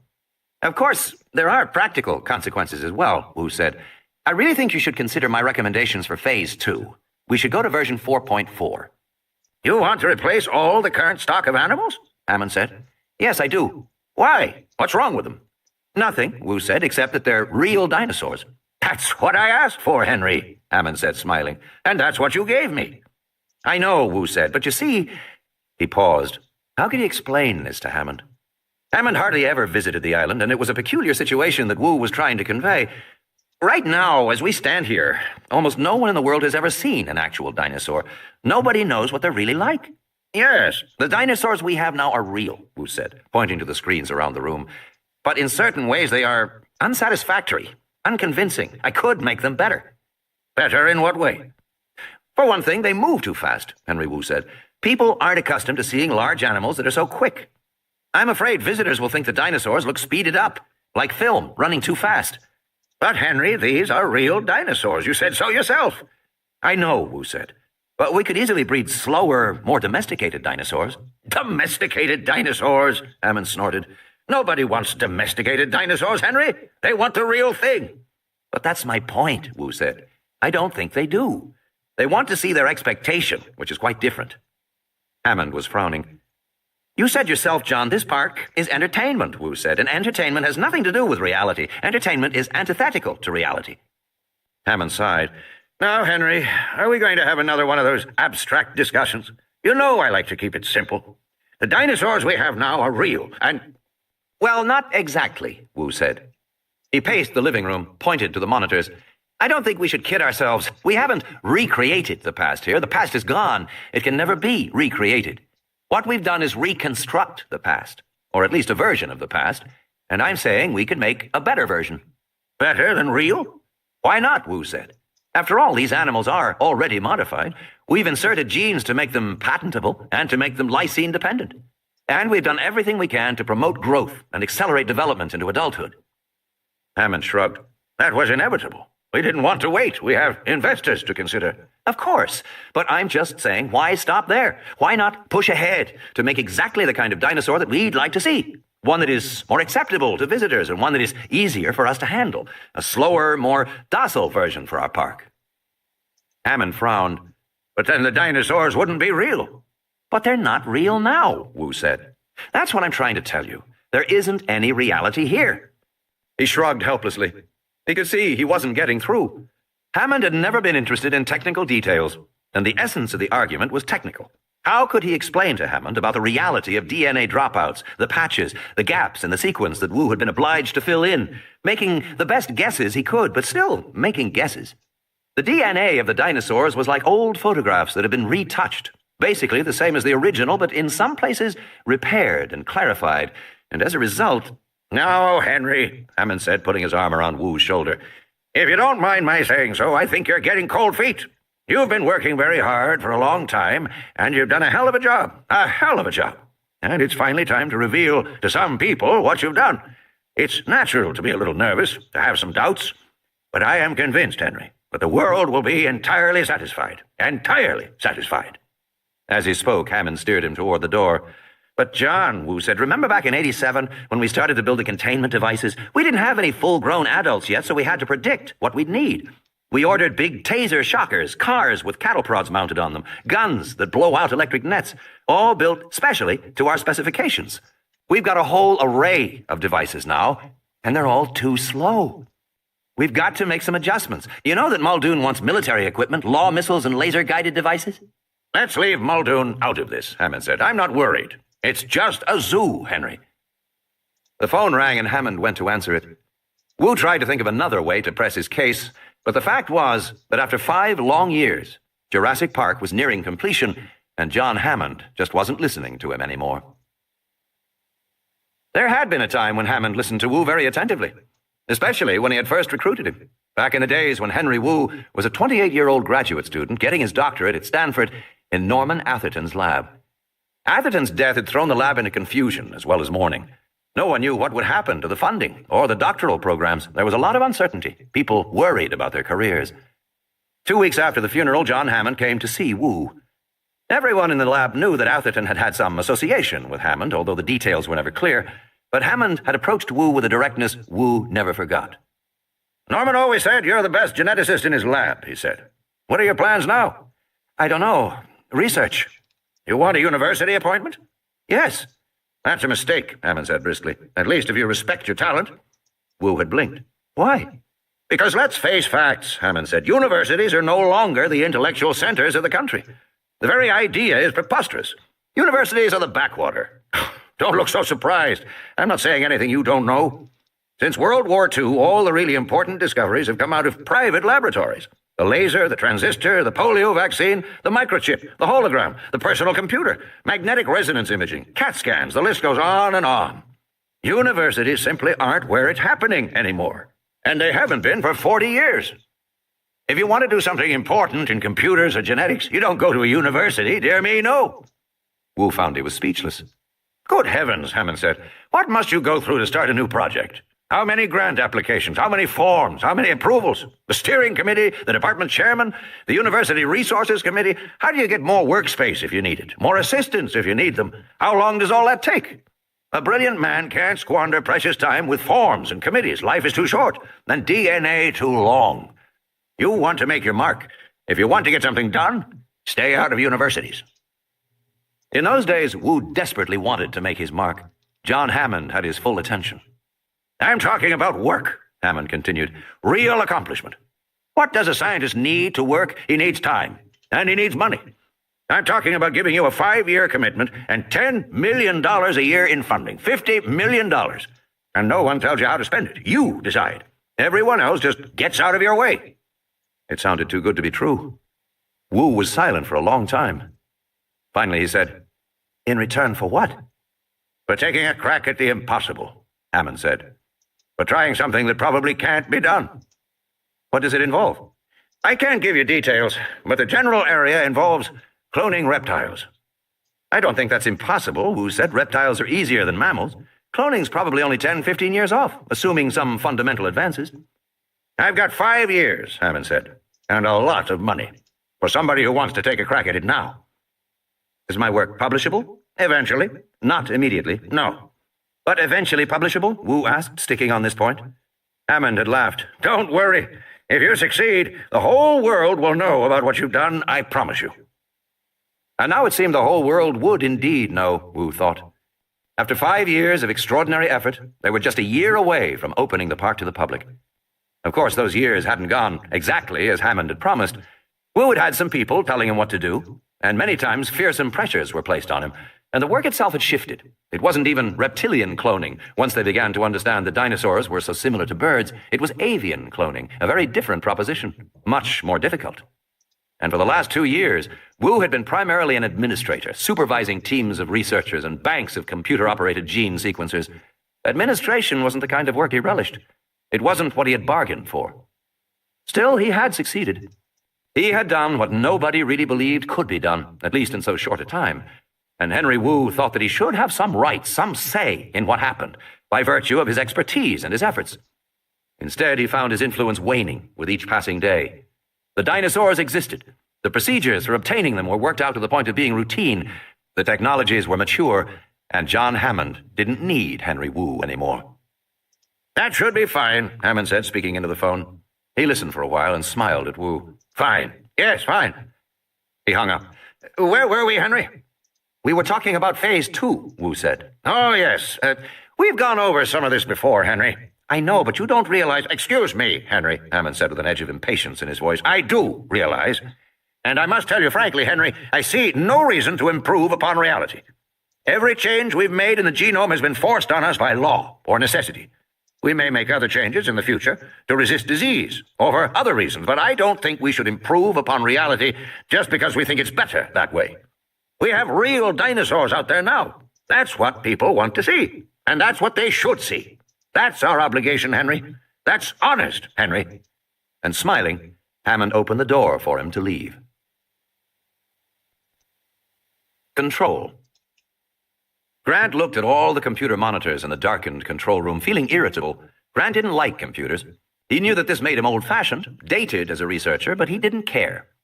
Some of the kids who worked for him had a real feeling for computers, an intuition. Grant never felt that. He found computers to be alien, mystifying machines. Even the fundamental distinction between an operating system and an application left him confused and disheartened, literally lost in a foreign geography he didn't begin to comprehend. But he noticed that Gennaro was perfectly comfortable, and Malcolm seemed to be in his element, making little sniffing sounds like a bloodhound on a trail.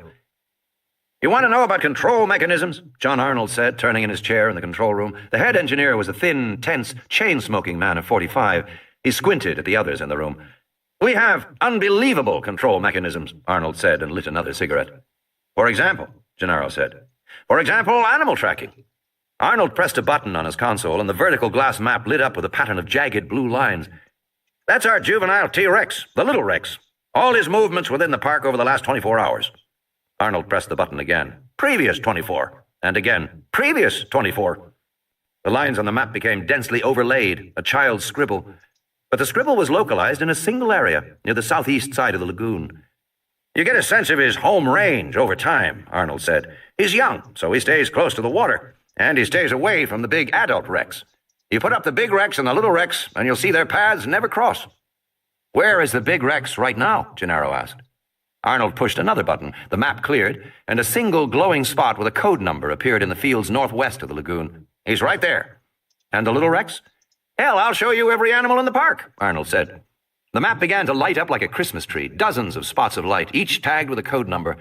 That's 238 animals as of this minute. How accurate? Within 5 feet? Arnold puffed on the cigarette.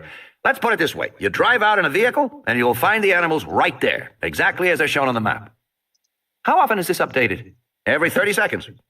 Pretty impressive, Gennaro said. How's it done? We have motion sensors all around the park, Arnold said. Most of them hardwired, some radio telemetered. Of course, motion sensors won't usually tell you the species, but we get image recognition direct off the video. Even when we're not watching the video monitors, the computer is, and checking where everybody is. Does the computer ever make a mistake? Only with the babies. It mixes those up sometimes because they're such small images, but we don't sweat that. The babies almost always stay close to herds of adults. Also, you have the category tally. What's that? Once every 15 minutes, the computer tallies the animals in all categories, Arnold said. Like this. Total animals, 238. Tyrannosaurs expected, 2. Found, 2. Version 4.1. Myosaurs expected, 21. Found, 21. Version 3.3. Stegosaurs expected, 4. Found, 4. Version 3.9. Triceratops expected, 8. Found, 8. Version 3.1. Procompsognathids expected, 49. Found, 49. Version 3.9. Othnielia expected, 16. Found, 16. Version 3.1. Velociraptors expected, 8. Found, 8. Version 3.0. Apatosaurs expected, 17. Found, 17. Version 3.1. Hadrosaurs expected, 11. Found, 11. Version 3.1. Dilophosaurs expected, 7. Found, 7. Version 4.3. Pterosaurs expected, 6. Found, 6. Version 4.3. Hypsilophodontids expected, 33. Found, 33. Version 2.9. Euplocephalids expected, 16. Found, 16. Version 4.0. Styracosaurs expected, 18. Found, 18. Version 3.9. Microceratops expected, 22. Found, 22. Version 4.1. Total expected, 238. Total found, 238. End of side 4.